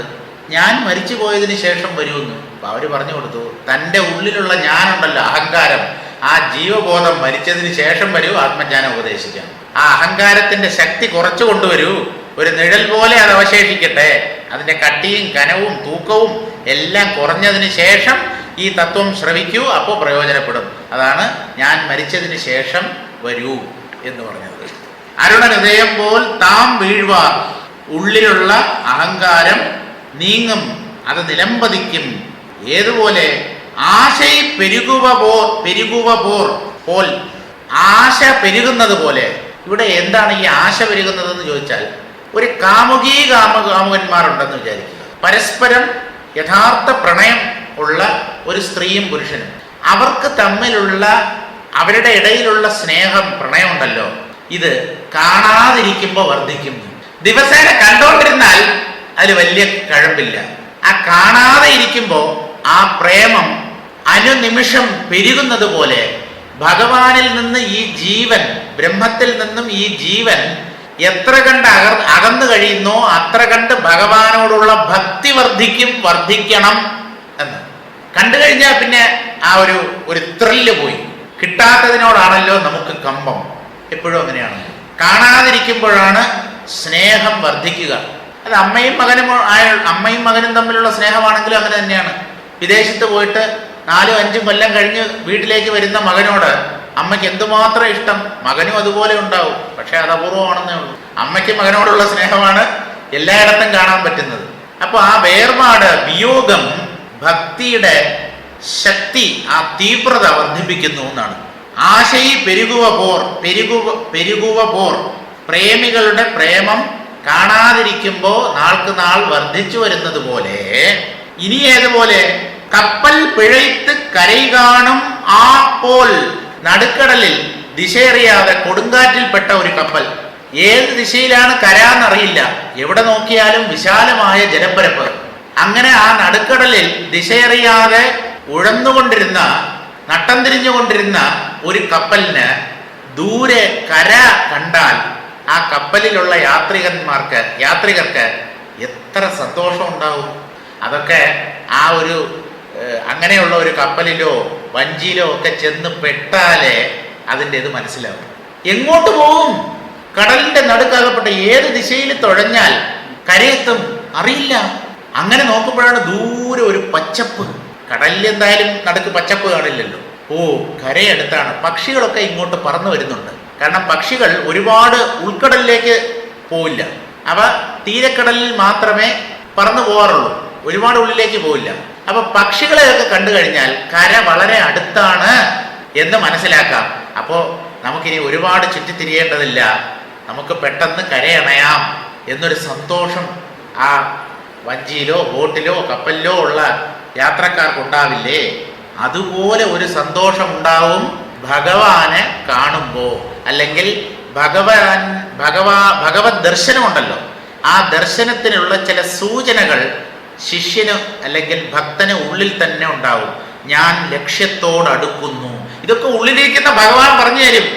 ഞാൻ ലക്ഷ്യത്തോടടുക്കുന്നു എന്ന് പുറത്ത് ആരുടെ എന്ന് ചോദിക്കും നിങ്ങൾ? നിങ്ങളുടെ യാത്ര നിങ്ങളുടെ ഉള്ളിലേക്കാണ്. പുറത്തിരിക്കുന്നയാൾക്ക് അതിനെക്കുറിച്ച് എന്ത് പറയാൻ പറ്റും? അപ്പൊ ഉള്ളിലിരിക്കുന്ന അന്തരാത്മാവ് തന്നെ, കുഞ്ഞെ നീ ശരിയായ മാർഗത്തിലാണ്. അതിനുള്ള ചില ലക്ഷണങ്ങൾ കണ്ടു തുടങ്ങും. നമ്മുടെ ഉള്ളു തന്നെ പറയും നമ്മൾ ശരിയായ പാതയിലാണ്. ആരോടും ചോദിക്കും. കരൈ കാണും ആപ്പോർ, ശിറയും അരുംപിണിയും നീങ്കിവിടും. ഒരു ജയിൽ പുള്ളി ജയിൽ മോചിതനായാൽ എത്ര കണ്ട് സന്തോഷിക്കും? അതുപോലെ ദേഹബന്ധത്തിൽ നിന്ന് മുക്തനായ ഒരു ജീവനും സന്തോഷിക്കുന്നതാണ്. ഇതൊരു കാരാഗ്രഹമാണ്, അറിയുന്നില്ല. നമുക്ക് മിനുസമായ തോല്, ധാരാളം മുടി, ശരീരത്തിലുള്ള അംഗവയവങ്ങൾ, ബലിഷ്ഠങ്ങളായ മാംസപേശികൾ, ഇതൊക്കെ കണ്ട് നമ്മൾ അങ്ങനെ രസിച്ചിരിക്കുകയാണ്. എനിക്ക് നല്ല ഒരു ശരീരം ഉണ്ടെന്ന്. ഇത് ഏതുപോലെയെന്നോ, ജയിലിൽ കിടക്കുന്ന ഒരാൾ, അയാൾക്ക് സ്വാതന്ത്ര്യമില്ലേ, അയാൾ ജയിലിൽ അടയ്ക്കപ്പെട്ടിരിക്കുകയാണ്. അയാൾ ആ ജയിൽ കമ്പികളെയൊക്കെ പിടിച്ചിട്ട് നല്ല ഉരുക്ക് കമ്പി എന്ന് പറയുന്നത് പോലെയാണ്. അതിൽ സന്തോഷിക്കാൻ എന്തെങ്കിലും വകയുണ്ടോ? ഉരുക്ക് കമ്പി ബലമുള്ളതും ഒക്കെ ശരി തന്നെ, നല്ല പെയിന്റും അടിച്ചിട്ടുണ്ടാവും. തനിക്ക് സ്വാതന്ത്ര്യമുണ്ടോ? ഇല്ലല്ലോ. ഇതുപോലെയാണ് ദേഹത്തിൽ അഭിമാനം വെച്ച് പുലർത്തുന്നത്. നല്ല സുന്ദരമായ രൂപം, നല്ല അംഗസൗഷ്ഠവം, അതിലൊരു അഭിമാനം, അഹങ്കാരം, ബാക്കിയുള്ളവരോട് പുച്ഛം. ഇത് മഹാവൃത്തികെട്ടതാണെന്ന് തോന്നണ്ടേ? ഇതിൽ നിന്ന് എങ്ങനെയെങ്കിലും രക്ഷപ്പെടണം. ജയിലിൽ അടയ്ക്കപ്പെട്ട ഒരാൾ എന്താ ചിന്തിക്കുന്നത്? എന്നാണ് ഞാൻ പുറത്തു വരിക? കുറഞ്ഞ പക്ഷം ആരാണ് എന്നെ ജാമ്യത്തിലെങ്കിലും പുറത്തിറക്കുക? അതല്ലേ എത്രയും പെട്ടെന്ന് ആരുടെയെങ്കിലും പറഞ്ഞ ഒരു വക്കീലിനെ കണ്ട് ജാമ്യം വാങ്ങിച്ച് പുറത്തിറങ്ങുന്നത്. ഈ നമ്മുടെ നിയമവ്യവസ്ഥയുണ്ടല്ലോ, അത് മനുഷ്യ മനഃശാസ്ത്രം നല്ലതുപോലെ അറിയുന്നതാണ്. നമുക്കൊരു മുറിക്കകത്ത് ഒരു അല്പസമയം പോലും ഒതുങ്ങി നിൽക്കാൻ പറ്റില്ല. നമുക്ക് വിശാലമായ ലോകത്തിറങ്ങണം, അത് കാണണം, ഇത് കാണണം, പലരുമായിട്ട് സമ്പർക്കപ്പെടണം, ഇതൊക്കെയാണ് ആഗ്രഹം. അപ്പോൾ ഒരു മനുഷ്യനെ ശിക്ഷിക്കുന്നത് എങ്ങനെയെന്ന് ചോദിച്ചാൽ അയാളെ ഒറ്റയ്ക്ക് ഒരു മുറിയിലിട്ട് പൂട്ടുക, അതിനേക്കാളും വലിയ ശിക്ഷ അയാൾക്ക് കൊടുക്കാനില്ല. പുറം ലോകവുമായിട്ടുള്ള യാതൊരു ബന്ധവുമില്ല. പക്ഷേ ഇങ്ങനെ ജയിലിൽ പിടിച്ചിട്ട ചില ആൾക്കാർ ആത്മജ്ഞാനം നേടിയിട്ടുണ്ടെന്ന്. കാരണം അപ്പോഴെന്താ, വിക്ഷേപമില്ല. നമ്മൾ ആകർഷിക്കുന്ന ഒന്നും ആ ജയിൽ മുറിക്കകത്തില്ല. അദ്ദേഹത്തിന്റെ പേരെന്താണ്? അരവിന്ദ് ഘോഷ്. തീവ്രവാദിയായിരുന്നു കേട്ടോ ആള്, തീവ്രവാദി. അദ്ദേഹത്തെ ബ്രിട്ടീഷുകാരെ പിടിച്ച് ജയിലിലിട്ടപ്പോൾ അതിനകത്തിരുന്ന് അദ്ദേഹം ഗീതയും മറ്റുമൊക്കെ വായിച്ച് പല ഗ്രന്ഥങ്ങളും വായിച്ച് ജയിൽ പുള്ളിയായിട്ട് അകത്ത് കയറി പരമസന്യാസിയായിട്ട് പുറത്തിറങ്ങി. അങ്ങനെയും സംഭവിക്കാം. സാധ്യത നമുക്ക് തള്ളിക്കളയാൻ പറ്റില്ല. എന്തും സാധ്യമാണ്. പക്ഷെ മിക്കവാറും ആൾക്കാർക്ക് വേദനയും ദുഃഖവും ഒക്കെയാണ് ആ ജയിലിനകത്ത് കിടക്കുമ്പോൾ. അപ്പോൾ ശിറയും അരും പിണിയും, ഒരു തീരാവ്യാധി, ചിരകാലമായി നമ്മെ ദുഃഖിപ്പിച്ചുകൊണ്ടിരുന്ന ഒരു വ്യാധി, അതൊരു വൈദ്യൻ മാറ്റിത്തരുമ്പോൾ എന്തുമാത്രം സന്തോഷമുണ്ടാകും. ഇത് ഭേദമാവില്ല എന്ന് പല ഭിഷഗ്വരന്മാരും വിധിയെഴുതിയ രോഗമാണ്.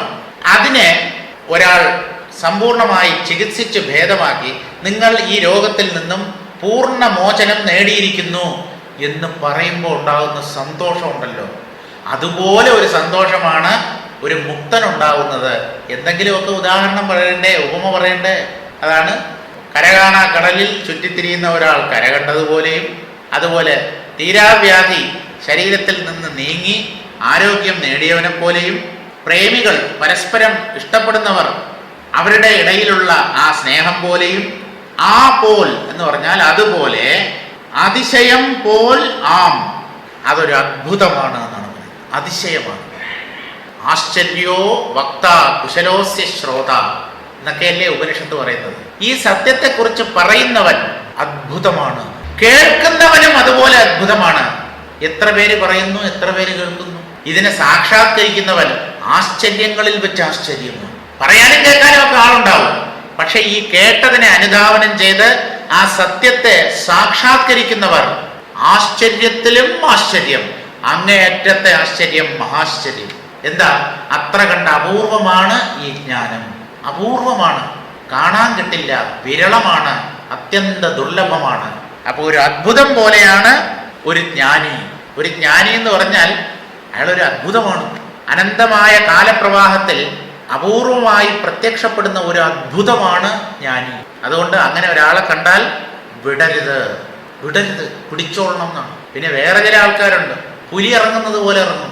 ശിഷ്യനൊന്നും പോവില്ല. ആൾപ്പിടിയൻ കടുവ കാട്ടിൽ നിന്ന് നാട്ടിലേക്ക് ഇറങ്ങി കണ്ടവരെയൊക്കെ ഭക്ഷിച്ച് പിടിച്ച് കൊന്ന് തിന്ന് അങ്ങനെ ചെയ്യുന്നില്ലേ? ഇതുപോലെ കാട്ടിൽ നിന്ന് നാട്ടിലേക്ക് ഇറങ്ങുന്ന സ്വാമി വിവേകാനന്ദനെ പോലെ, രാമതീർത്ഥ സ്വാമികളെ പോലെയുള്ള ആൾപ്പിടിയന്മാരുമുണ്ട്. അവരുടെ മുമ്പിൽ ചെന്ന് പെടണം. പെടരുതെന്നല്ല, അവരുടെ മുമ്പിൽ ചെന്ന് പെടണം. നമ്മൾ അവരുടെ ഭക്ഷണമാണ്. എന്നാൽ നമ്മൾ രക്ഷപ്പെടും. എന്താണ് ഭക്ഷണമാവുക? ഉള്ളിലുള്ള അഹങ്കാരം ഇല്ലാതെയാവുക, ജീവബോധം നഷ്ടമാവുക. അതുകൊണ്ട് ഈ ജ്ഞാനികളെയൊക്കെ ആൾപ്പിടിയൻ എന്നാണ്. ആളിനെ പിടിക്കുന്നവൻ, വ്യക്തിത്വത്തെ നശിപ്പിക്കുന്നവർ, അവരുടെ മുമ്പിൽ ചെന്ന് കഴിഞ്ഞാൽ ആ അഹങ്കാരത്തിന് നിൽക്കക്കള്ളി ഇല്ലാതെയാവുന്നതാണ്. അഹങ്കാരം പിന്നെ തല പൊന്തിക്കില്ല. ഈ തീവ്ര മുമുക്ഷുവിന് ജ്ഞാനോദയം മൂലം ലബ്ധമാകുന്ന മുക്തി നിലയിൽ തോന്നുന്ന അതിശയനീയമായ ആനന്ദം ഏർപ്പെടുന്നത് ഏതുപോലെ എന്നാൽ, അതിനുള്ള ഉദാഹരണമാണ് ദിക്കറിയാതെ ഇരുട്ടിൽ വലഞ്ഞു കഴിയുന്നവന് അർക്കോദയം ഉണ്ടാകുന്നത് പോലെയും.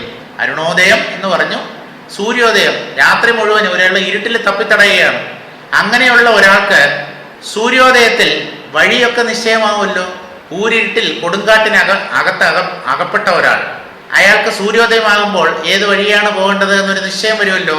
അതുപോലെയും താൻ ആഗ്രഹിക്കുന്ന സ്ത്രീയിൽ മേൽക്കുമേൽ പ്രണയം വെച്ച് ഒരു അതിമോഹി പ്രേമത്തിൽ മുങ്ങുന്നത് പോലെയും. അതാണ് കാമുകി കാമുകന്മാരുടെ ഉദാഹരണം. വേർപിരിഞ്ഞ് ഇരിക്കാൻ വയ്യ എന്നുള്ള ഒരു ഘട്ടം. അതാണ് ഈ പ്രേമം അസ്ഥിക്ക് പിടിക്കുക എന്ന് പറയുന്നത്. എല്ലിൽ കയറി പിടിക്കും. ആരൊക്കെ പിടിച്ചു മാറ്റിയാലും പുരുഷനും അങ്ങനെ തന്നെ, സ്ത്രീയും അങ്ങനെ തന്നെ. അവസാനം നാട്ടുകാരും വീട്ടുകാരും തോറ്റു പിന്മാറും. നിങ്ങളായി നിങ്ങളുടെ പാടായി, നമ്മ കൊണ്ട് നടക്കില്ല ഇവരെ വേർപിടിക്കാൻ. അങ്ങനെയുള്ള അതൊക്കെ എന്ന് പറഞ്ഞാൽ ആ സ്നേഹത്തിന്റെ തീവ്രതയാണ്. അതുപോലെ ഒരു തീവ്രത ഭക്തന് ഭഗവാനോട് തോന്നിയാൽ രക്ഷപ്പെടുന്നു. സ്നേഹത്തിന്റെ ആ സ്നേഹബന്ധത്തിന്റെ കാഠിന്യമോ അല്ലെങ്കിൽ തീവ്രതയോ മനസ്സിലാക്കി തരാനാണ് ആ ഉദാഹരണം പറയുന്നത്. സമുദ്രമധ്യത്തിൽ വഴിതെറ്റി കരകാണാതെ വലയുന്ന കപ്പൽ ദൈവഗതിയാൽ പെട്ടെന്ന് ചെന്ന് തുറമുഖത്തടുക്കുന്നത് പോലെയും അല്ലെങ്കിൽ കര കാണുന്നത് പോലെയും മാറാത്ത അനർത്ഥങ്ങളും തീരാത്ത വ്യാധികളും തീർന്ന് ഒരാൾ സുഖം പ്രാപിക്കുന്നത് പോലെയും. അതാണ് ജയിൽ മോചിതനാകുന്നവന്റെ കാര്യം പറഞ്ഞത്. മുമ്പെങ്ങും കണ്ടിട്ടില്ലാത്ത ഒരു അത്ഭുതകരമായ കാഴ്ച കാണുവാനിടയാകുമ്പോൾ ഒരാൾക്കുണ്ടാകുന്ന അതിഹർഷം പോലെയും. ഈ ആത്മാവിനെ കാണുന്നത് താൻ ഇന്നേ വരെ അനുഭവിക്കാത്ത മഹനീയമായ ഒരു സത്യമാണ് ഈശ്വരൻ അല്ലെങ്കിൽ ബ്രഹ്മം. ആ ബ്രഹ്മാനുഭൂതി ഒരാളുടെ ഉള്ളിലുണ്ടാകുമ്പോൾ അയാൾക്കുണ്ടാകുന്ന അനിർവാച്യമായ ആനന്ദം, അതിനെക്കുറിച്ച് എന്ത് പറയാനാണ്?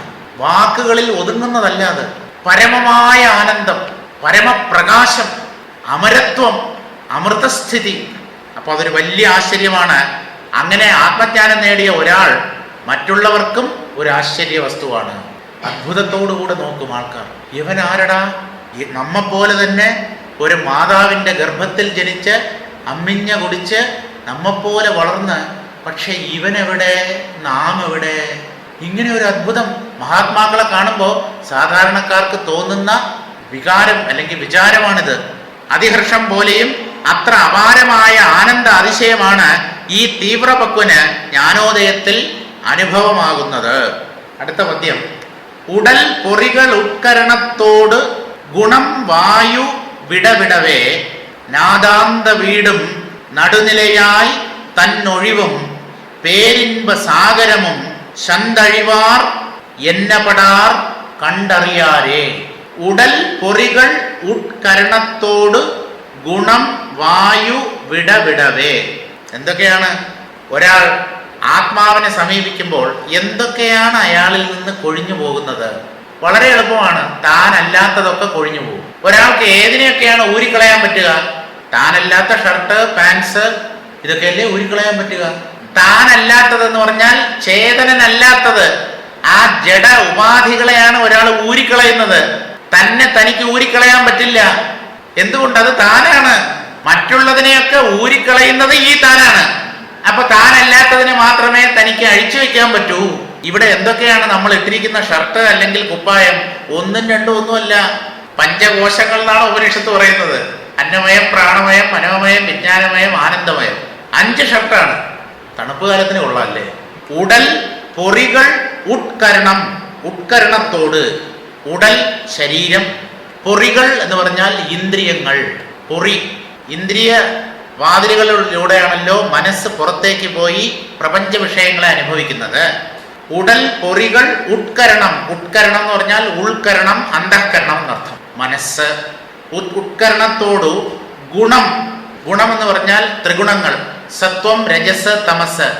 ഈ ഒന്നുമായിട്ട് നമുക്ക് യഥാർത്ഥത്തിൽ ബന്ധമില്ല. പക്ഷെ ഇവയൊക്കെ നമ്മിൽ സ്വാധീനം ചെലുത്തുന്നു. അതിൽ നിന്നൊക്കെ മുക്തനാവുന്നതാണ് മോക്ഷം. ഗുണം വായു.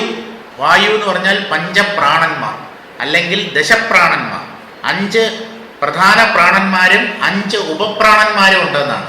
5 എന്നും പറയാം, 10 എന്നും പറയാം. ഈ വായുക്കളും പ്രാണന്മാരും വിടവിടവേ. വിടവിടവേ എന്ന് പറഞ്ഞാൽ ഓരോന്നായി കൊഴിയുമ്പോൾ പതുക്കെ പതുക്കെയാണ് ഇവ കൊഴിഞ്ഞു പോകുന്നത്. ഒരു സുപ്രഭാതത്തിൽ എണീക്കുമ്പോൾ ഇതെല്ലാം കൂടെ അഴിച്ചു വെച്ചിട്ട് നമ്മൾ അങ്ങ് ഇറങ്ങി വരികയില്ല. പതുക്കെ പതുക്കെ ഇവയുമായിട്ടുള്ള താതാത്മ്യം, ഇവയുമായിട്ടുള്ള മാനസികമായ സംഘം, ഒട്ടൽ പതുക്കെ പതുക്കെ പോകും. അങ്ങനെ ജീവൻ ശുദ്ധനായിത്തീരും, ജഡബന്ധങ്ങളിൽ നിന്ന് മുക്തനായിത്തീരും. അതാണ് പറയുന്നത്. വായു വിടവിടവേ നാദാന്ത വീടും. ശൈവ സിദ്ധാന്തത്തിലെ ഏറ്റവും അവസാനത്തെ സ്ഥിതിയായിട്ട് പറയുന്നത് നാദാന്തം. നാദം നാദാന്തം, നാദത്തിനും അപ്പുറത്തുള്ള സ്ഥിതി. അതായത് ജീവബ്രഹ്മ ഐക്യം എന്ന വേദാന്തികൾ പറയുന്ന മോക്ഷത്തെയാണ് ഈ ശൈവ സിദ്ധാന്തക്കാർ നാദാന്തം എന്ന് പറയുന്നത്. നാദാന്ത വീടും അന്തിമ തത്വമായ നാദാന്തം, അതിൻ്റെയും അപ്പുറത്തുള്ള മോക്ഷം. നാദാന്തത്തിൻ്റെയും അപ്പുറത്തുള്ളതിനെ വർണ്ണിക്കാൻ പറ്റില്ല എന്നാണ് ശൈവ സിദ്ധാന്തം പറയുന്നത്. നാദാന്തം വരെ ചെല്ലാം, അതിനപ്പുറത്തുള്ളത് നിർഗുണ ബ്രഹ്മമാണ്. അതിനെക്കുറിച്ച് ഒന്നും പറയാനില്ല. അതിനെ മോക്ഷം എന്നാണ് വേദാന്തികൾ പറയുന്നത്. വീട് എന്ന് പറഞ്ഞാൽ മോക്ഷം, വിടുതൽ. വിടുതൽ എന്ന് പറഞ്ഞാൽ എല്ലാറ്റിനെയും വിട്ടിട്ട് താൻ മാത്രമായിട്ട് നിൽക്കുന്ന അവസ്ഥ, കേവലമായ ബ്രഹ്മം, കേവല സ്വരൂപത്തിൽ നിൽക്കുക. നാദാന്ത വീടും നടുനിലയായി തന്നൊഴിവും. നടുനില, രണ്ടെണ്ണത്തിന്റെ നടുക്കാണ് നമ്മുടെ സ്ഥിതി. ഏത് രണ്ടെണ്ണത്തിന്റെ? ആത്മാവിനും എന്ന് പറഞ്ഞാൽ പരബ്രഹ്മത്തിനും പ്രപഞ്ചത്തിനും ഇടയ്ക്കാണ് ഈ ഞാൻ. അതാണ് നടുനില, നടുക്കുള്ള സ്ഥിതി. ആത്മാവിനും പ്രപഞ്ചത്തിനും നടുക്കുള്ള അഹങ്കാരം, ജീവബോധം. നടുനിലയായി തന്നൊഴിവും. ആ അഹങ്കാരവും നശിച്ച് ജീവബോധവും നഷ്ടമായി. ആത്മാവിനെയും പ്രപഞ്ചത്തെയും വേർതിരിക്കുന്നത് ആരെന്ന് ചോദിച്ചാൽ ഈ ഇടയ്ക്ക് കയറി വന്ന ജീവനാണ്. ഈ ജീവനാണ് പറയുന്നത് ആത്മാവ്, പുറത്തുള്ള ലോകം, പ്രപഞ്ചം. നടുക്കുള്ള ഇയാൾ മാറിക്കഴിഞ്ഞാൽ ആത്മാവ് തന്നെ പ്രപഞ്ചം. ഇവനാണ് പ്രശ്നം ഉണ്ടാക്കുന്നത്. ഈ വിഭാഗീയ ചിന്ത എന്ന് നമ്മൾ മലയാളത്തിൽ പറയാറില്ല. വേറെ എല്ലാറ്റിനെയും കഷണങ്ങളാക്കുന്നതാണ് ഇവന്റെ സ്വഭാവം. ആരുടെ? ഈ അഹങ്കാരത്തിന്റെ. വേറെ താനെന്നുള്ള ഭാവം പൊന്തിയതോടെ ആത്മാവ് വേറെ, പ്രപഞ്ചം വേറെ. അപ്പോൾ ആ നടുവിലുള്ള അഹങ്കാരബോധം, അഹങ്കാരഭാവവും നശിച്ച് നടുനിലയായി തന്നൊഴിവും. അത് തന്നെയാണ് അഹങ്കാരനാശം. താൻ ഒഴിഞ്ഞു പോകുക ആണല്ലോ ഒഴിവിലൊടുക്കം. അതാണല്ലോ ആ കൃതിയുടെ പേര്. തന്നൊഴിവും പേരിൻപ സാഗരമും. ആ അഹങ്കാരം മാറിക്കഴിഞ്ഞാൽ, അത് നഷ്ടമായാൽ പേരിൻപം. ഇൻപം എന്ന് പറഞ്ഞാൽ ആനന്ദം. പെരിയ ഇൻപം, പേരിൻപം. പെരിയ എന്ന് പറഞ്ഞാൽ വലിയ. പേരാൽ, എങ്ങനെയാ വന്നത് ആ വാക്ക്? പെരിയ ആൽ വൃക്ഷം, മഹത്തായ വൃക്ഷം. പെരിയ എന്ന് പറഞ്ഞാൽ വലുതായ, വിശാലമായ. അപ്പോ പേരിൻപ സാഗരം, അനന്തമായ ഒരു സുഖസമുദ്രം. അതാണ് ഈ ആത്മാവ്. പേരിൻപ സാഗരമും. അതൊക്കെ എന്താ? ഒരു സാധകന് ലഭ്യമാകും, അനുഭവിക്കാൻ കിട്ടും എന്നാണ്. പക്ഷെ അവിടെ വ്യക്തിത്വം ഉണ്ടാവില്ല എന്നേ ഉള്ളൂ. പിന്നെ ആരനുഭവിക്കുമെന്ന് ചോദിക്കരുത്.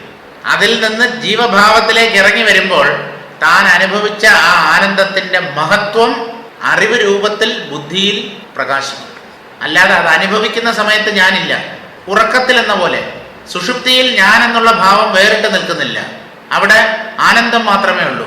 ഉറങ്ങി എഴുന്നേറ്റ് വന്നയാൾ ഉറക്കത്തിൽ താൻ അനുഭവിച്ച സുഖത്തെ സ്മരിക്കുന്നില്ലേ?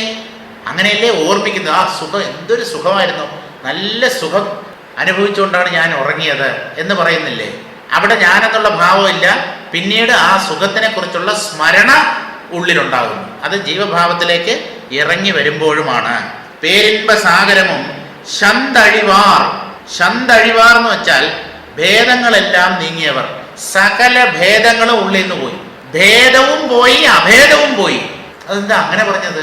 ഭേദാഭേദവും സപതികളിതവും പുണ്യപാപേ വിശീർണേ മായാമോഹവും ക്ഷയമുപഗതവും നഷ്ടസന്ദേഹവൃത്തി ശബ്ദാതീതം ത്രിഗുണരഹിതം പ്രാപ്യ തത്വാവബോധം നിസ്ത്രൈഗുണ്യേ പഥിവിചരതാ കോ വിധി കോ നിഷേധ.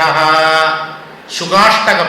വ്യാസപുത്രനായ ശുഗമഹർഷി ഈ ആത്മജ്ഞാനത്തെക്കുറിച്ച്, ജ്ഞാനികളുടെ ആ സ്ഥിതിയെക്കുറിച്ച് 8 പദ്യങ്ങൾ എഴുതിയിട്ടുണ്ട്. അഷ്ടകം, ശുകാഷ്ടകം. അതിൽ ആദ്യത്തെ പദ്യമാണ്: എൻ്റെ ഉള്ളിൽ നിന്ന് ഭേദങ്ങളും നീങ്ങി, ഭേദമില്ലായ്മയും നീങ്ങി. എന്താണത്? ഭേദങ്ങൾ നീങ്ങി എന്ന് പറഞ്ഞാൽ നമുക്ക് മനസ്സിലാകും. ഭേദമില്ലാത്ത സ്ഥിതിയാണ് അഭേദം. അഭേദവും നീങ്ങി എന്ന് പറഞ്ഞാൽ കേവലത്തെ അങ്ങനെ പറയാൻ പറ്റും. 2 വസ്തുക്കൾ തമ്മിൽ വ്യത്യാസമുണ്ട്. വ്യത്യാസം ഉണ്ട് എന്ന് പറയാനും 2 വേണം. വ്യത്യാസം ഇല്ല എന്ന് പറയാനും 2 വേണം. രണ്ടെണ്ണത്തിനും തമ്മിൽ വ്യത്യാസമില്ല, 2 എണ്ണം തമ്മിൽ വ്യത്യാസമുണ്ട്. അപ്പോൾ ഈ വ്യത്യാസവും വ്യത്യാസമില്ലായ്മയും രണ്ടുമായി ബന്ധപ്പെടുത്തുമ്പോഴാണ് ഏകമായ ആത്മതത്വത്തിൽ ഭേദവുമില്ല, അഭേദവുമില്ല. അതൊക്കെ കൊഴിഞ്ഞുപോയി. സപതി ഗളിതവും ഭേദവും അഭേദവും ഒക്കെ കൊഴിഞ്ഞുപോയി. പുണ്യപാപേ വിശീർണേ, പുണ്യപാപങ്ങളൊക്കെ ദ്രവിച്ച് മണ്ണോട് മണ്ണായി പോയി. എന്തുകൊണ്ട്? ജീവബോധം നഷ്ടപ്പെട്ടു. ഇനി എന്ത് പുണ്യം, എന്ത് പാപം? പുണ്യപാപേ വിശീർണേ മായാമോഹവും ക്ഷയമുപഗതവും. മായയും മോഹവും, മായ ഈശ്വരീയമായ ശക്തി, അത് മനുഷ്യ മനസ്സിൽ ഉണ്ടാക്കുന്നത് മോഹം. ഈ മായയും മോഹവും ശക്തിയേറ്റ് നിലംപതിച്ചു. ഞാൻ നോക്കിക്കൊണ്ടിരിക്കവേ അവ ചത്തു വീണു എന്നാണ്. ക്ഷയമുപഗതവും നഷ്ടസന്ദേഹവൃത്തി. ഇപ്പൊ എൻ്റെ മനസ്സിൽ യാതൊരു സംശയവും ഇല്ല. സകല സന്ദേഹങ്ങളും ഉള്ളിൽ നിന്ന് നീങ്ങി. എന്താണ് മനസ്സിലായത്? ഒന്നേ ഉള്ളൂ, ഒരൊറ്റ ഈശ്വര തത്വം. അതല്ലാതെ അല്പം പോലും വേറൊന്നില്ല. ശബ്ദാതീതം ത്രിഗുണരഹിതം. ശബ്ദത്തിന് അതീതമായത്, വാക്കിനതീതമായത് എന്നർത്ഥം പറയാം. ശബ്ദം എന്നുള്ളതിന് വേദം എന്നും അർത്ഥമുണ്ട്. വേദത്തിനതീതമായത്, വേദങ്ങൾക്ക് പോലും പറഞ്ഞു ഫലിപ്പിക്കാൻ പറ്റാത്ത സത്യം. ശബ്ദാതീതം ത്രിഗുണരഹിതം, ത്രിഗുണങ്ങൾക്കും അപ്പുറത്തുള്ളത്. പ്രകൃതിയുടേതാണ് ത്രിഗുണങ്ങൾ. പ്രകൃതിക്ക് അതീതമായ ആ പരമാത്മതത്വം. ശബ്ദാതീതം ത്രിഗുണരഹിതം പ്രാപ്യ തത്വാവബോധം. അപ്പോഴാണ് തത്വത്തെക്കുറിച്ചുള്ള അവബോധം, വ്യക്തമായ ധാരണ ഒരാൾക്കുണ്ടാകുന്നത്. തത്വാവബോധം എന്ന് പറഞ്ഞാൽ ബ്രഹ്മജ്ഞാനം എന്നർത്ഥം.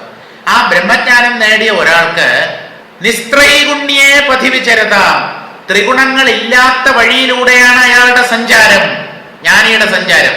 അയാൾക്ക് സത്വം വേറെ, രജസ് വേറെ, തമസ് വേറെ ഒന്നുമില്ല, ബ്രഹ്മം മാത്രം. അങ്ങനെ ത്രിഗുണരഹിതമായ പാതയിലൂടെ സഞ്ചരിക്കുന്ന ജ്ഞാനികൾക്ക് കോ വിധി കോ നിഷേധ. അവർക്ക് എന്ത് വിധി, എന്ത് നിഷേധം. വിധി എന്ന് പറഞ്ഞാൽ ഇന്നത് ചെയ്യണം എന്ന് വേദം വിധിക്കുന്നുണ്ടല്ലോ, ഇന്നത് ചെയ്യരുത് എന്ന് പറയുന്നത് നിഷേധം. ഈ വിധി നിഷേധങ്ങൾ ജ്ഞാനികളെ ബാധിക്കുന്നില്ല. വിധി നിഷേധങ്ങൾ ഋഷികളാണ് ഉണ്ടാക്കിയത്. വേദങ്ങൾ ഋഷിപ്രോക്തങ്ങളാണ്. ആ ഋഷികളിലൂടെ ആ വിധി നിഷേധങ്ങളെ വെളിവാക്കിയത് ഈശ്വരനാണ്. ആ ഈശ്വരന്റെ തലത്തിൽ ഉയർന്ന ഈ ജ്ഞാനികൾക്ക് എന്ത് വിധി, എന്ത് നിഷേധം? അവർ എല്ലാ വിധി നിഷേധങ്ങളുടെയും അപ്പുറത്ത് പോയിരിക്കുന്നു എന്നാണ്. ശന്തഴിവാർ എന്ന് പറഞ്ഞാൽ എല്ലാ ഭേദങ്ങളും നീങ്ങിയവർ, അഭേദവും ഉള്ളിൽ നിന്ന് നീങ്ങിയവർ. ഒന്നേ ഉള്ളൂ അവരുടെ ഉള്ളിൽ, അല്പം പോലും പലതില്ല. എന്നെ പെടാർ, തമിഴില് നമ്മൾ മലയാളത്തിൽ തന്നെ പറയാറില്ലേ, ഞാൻ പെടാതെ പാടുപെട്ടു, പെടാപ്പാടുപെട്ടു. എന്താണ് ഈ പാട്? കഷ്ടം, ദുരിതം എന്നൊക്കെയാണ് സാധാരണ. അയാൾ പാടുപെടുന്നു എന്നൊക്കെ നമ്മൾ പറയാറില്ലേ. ഇവിടെ എന്നെ പെടാറെന്ന് പറഞ്ഞാൽ എന്ത് തന്നെ ഈ ജ്ഞാനികൾ അവരുടെ ജ്ഞാനദശയിൽ അനുഭവിക്കില്ല. അവർക്ക് എല്ലാ ദിവ്യമായ അനുഭവങ്ങളും അനുഭവിക്കാൻ കഴിയും.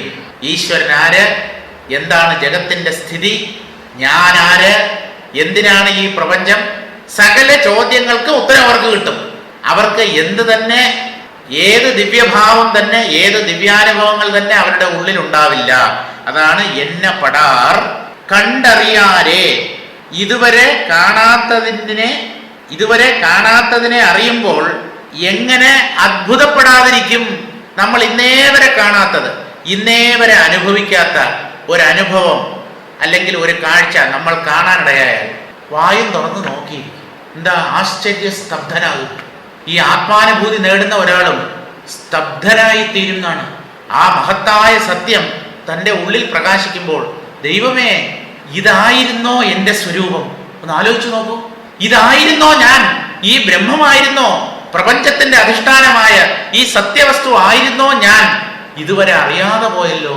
കുണ്ഠിതമല്ല, ഉള്ളിലൊരു ചിരി ഉണ്ടാവുന്നതാണ്. കഷ്ടം, എൻ്റെ വിഡ്ഢിത്തം, എനിക്ക് പറ്റിയ അബദ്ധം, അമളി. അപ്പോ കണ്ടറിയാരേ എന്ന് പറഞ്ഞാൽ ഇതുവരെ അനുഭവിക്കാത്ത ആ ആത്മാനുഭൂതി ഒരു സാധകൻ ഉള്ളിൽ നേടുമ്പോൾ അതിനെ കണ്ട് എങ്ങനെ അതിശയിക്കാതിരിക്കും, അത്ഭുതപ്പെടാതെ ഇരിക്കും? അത് തികച്ചും അയാൾക്ക് നൂതനമായ ഒന്നാണ്. അത് അയാളിൽ എന്തെന്നില്ലാത്ത ആശ്ചര്യം ജനിപ്പിക്കുക തന്നെ ചെയ്യും.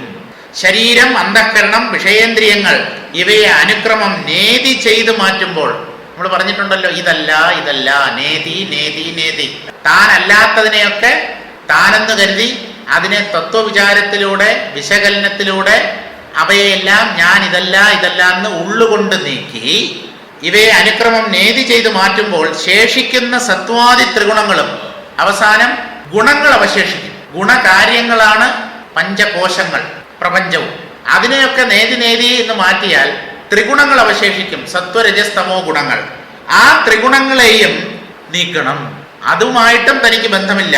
പ്രാണവായുവും അവയെയും വിട്ട് നീങ്ങുമ്പോൾ നാം നാദാന്തമായ അരുളിൽ എത്തുന്നു.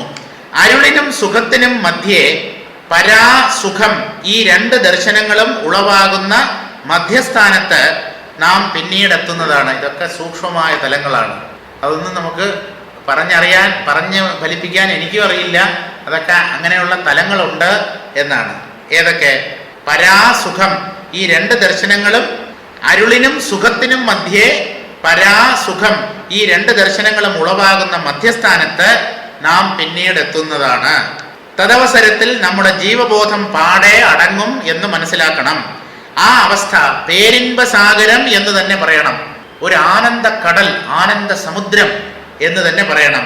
അവിടെയും പേരിൻപം, ഇമ്പാതീതം, അത് സാധാരണ ഞാനിനെ വെച്ചുകൊണ്ട് അനുഭവിക്കുന്ന ഒരു സുഖമല്ല. അത് ഞാൻ ഒഴിഞ്ഞു പോകുമ്പോൾ അവശേഷിക്കുന്ന സുഖമാണ്. ഇമ്പാതീതം, ഇൻപ അതീതം, ഇൻപത്തിനെയും കടന്ന സ്ഥിതി അനുഭവിക്കുന്നു എന്ന അമുഖ്യമായ അഹന്തയും മാറ്റിയാൽ ആനന്ദാനുഭവത്തിൽ ചിലപ്പോൾ ഞാനും കൂടെ ചേർന്നിട്ടുണ്ടാവും. നമ്മുടെ വിഷയസുഖാനുഭവത്തിലൊക്കെ ഈ ഞാൻ ഒരു ചെറിയ നിഴല് പോലെ ഒട്ടിയിട്ടുണ്ടാവും. ഞാനില്ലാത്ത സുഖം എന്ന് പറയുന്നത് സുഷുപ്തി സുഖമാണ്. അവിടെ ഞാനില്ല.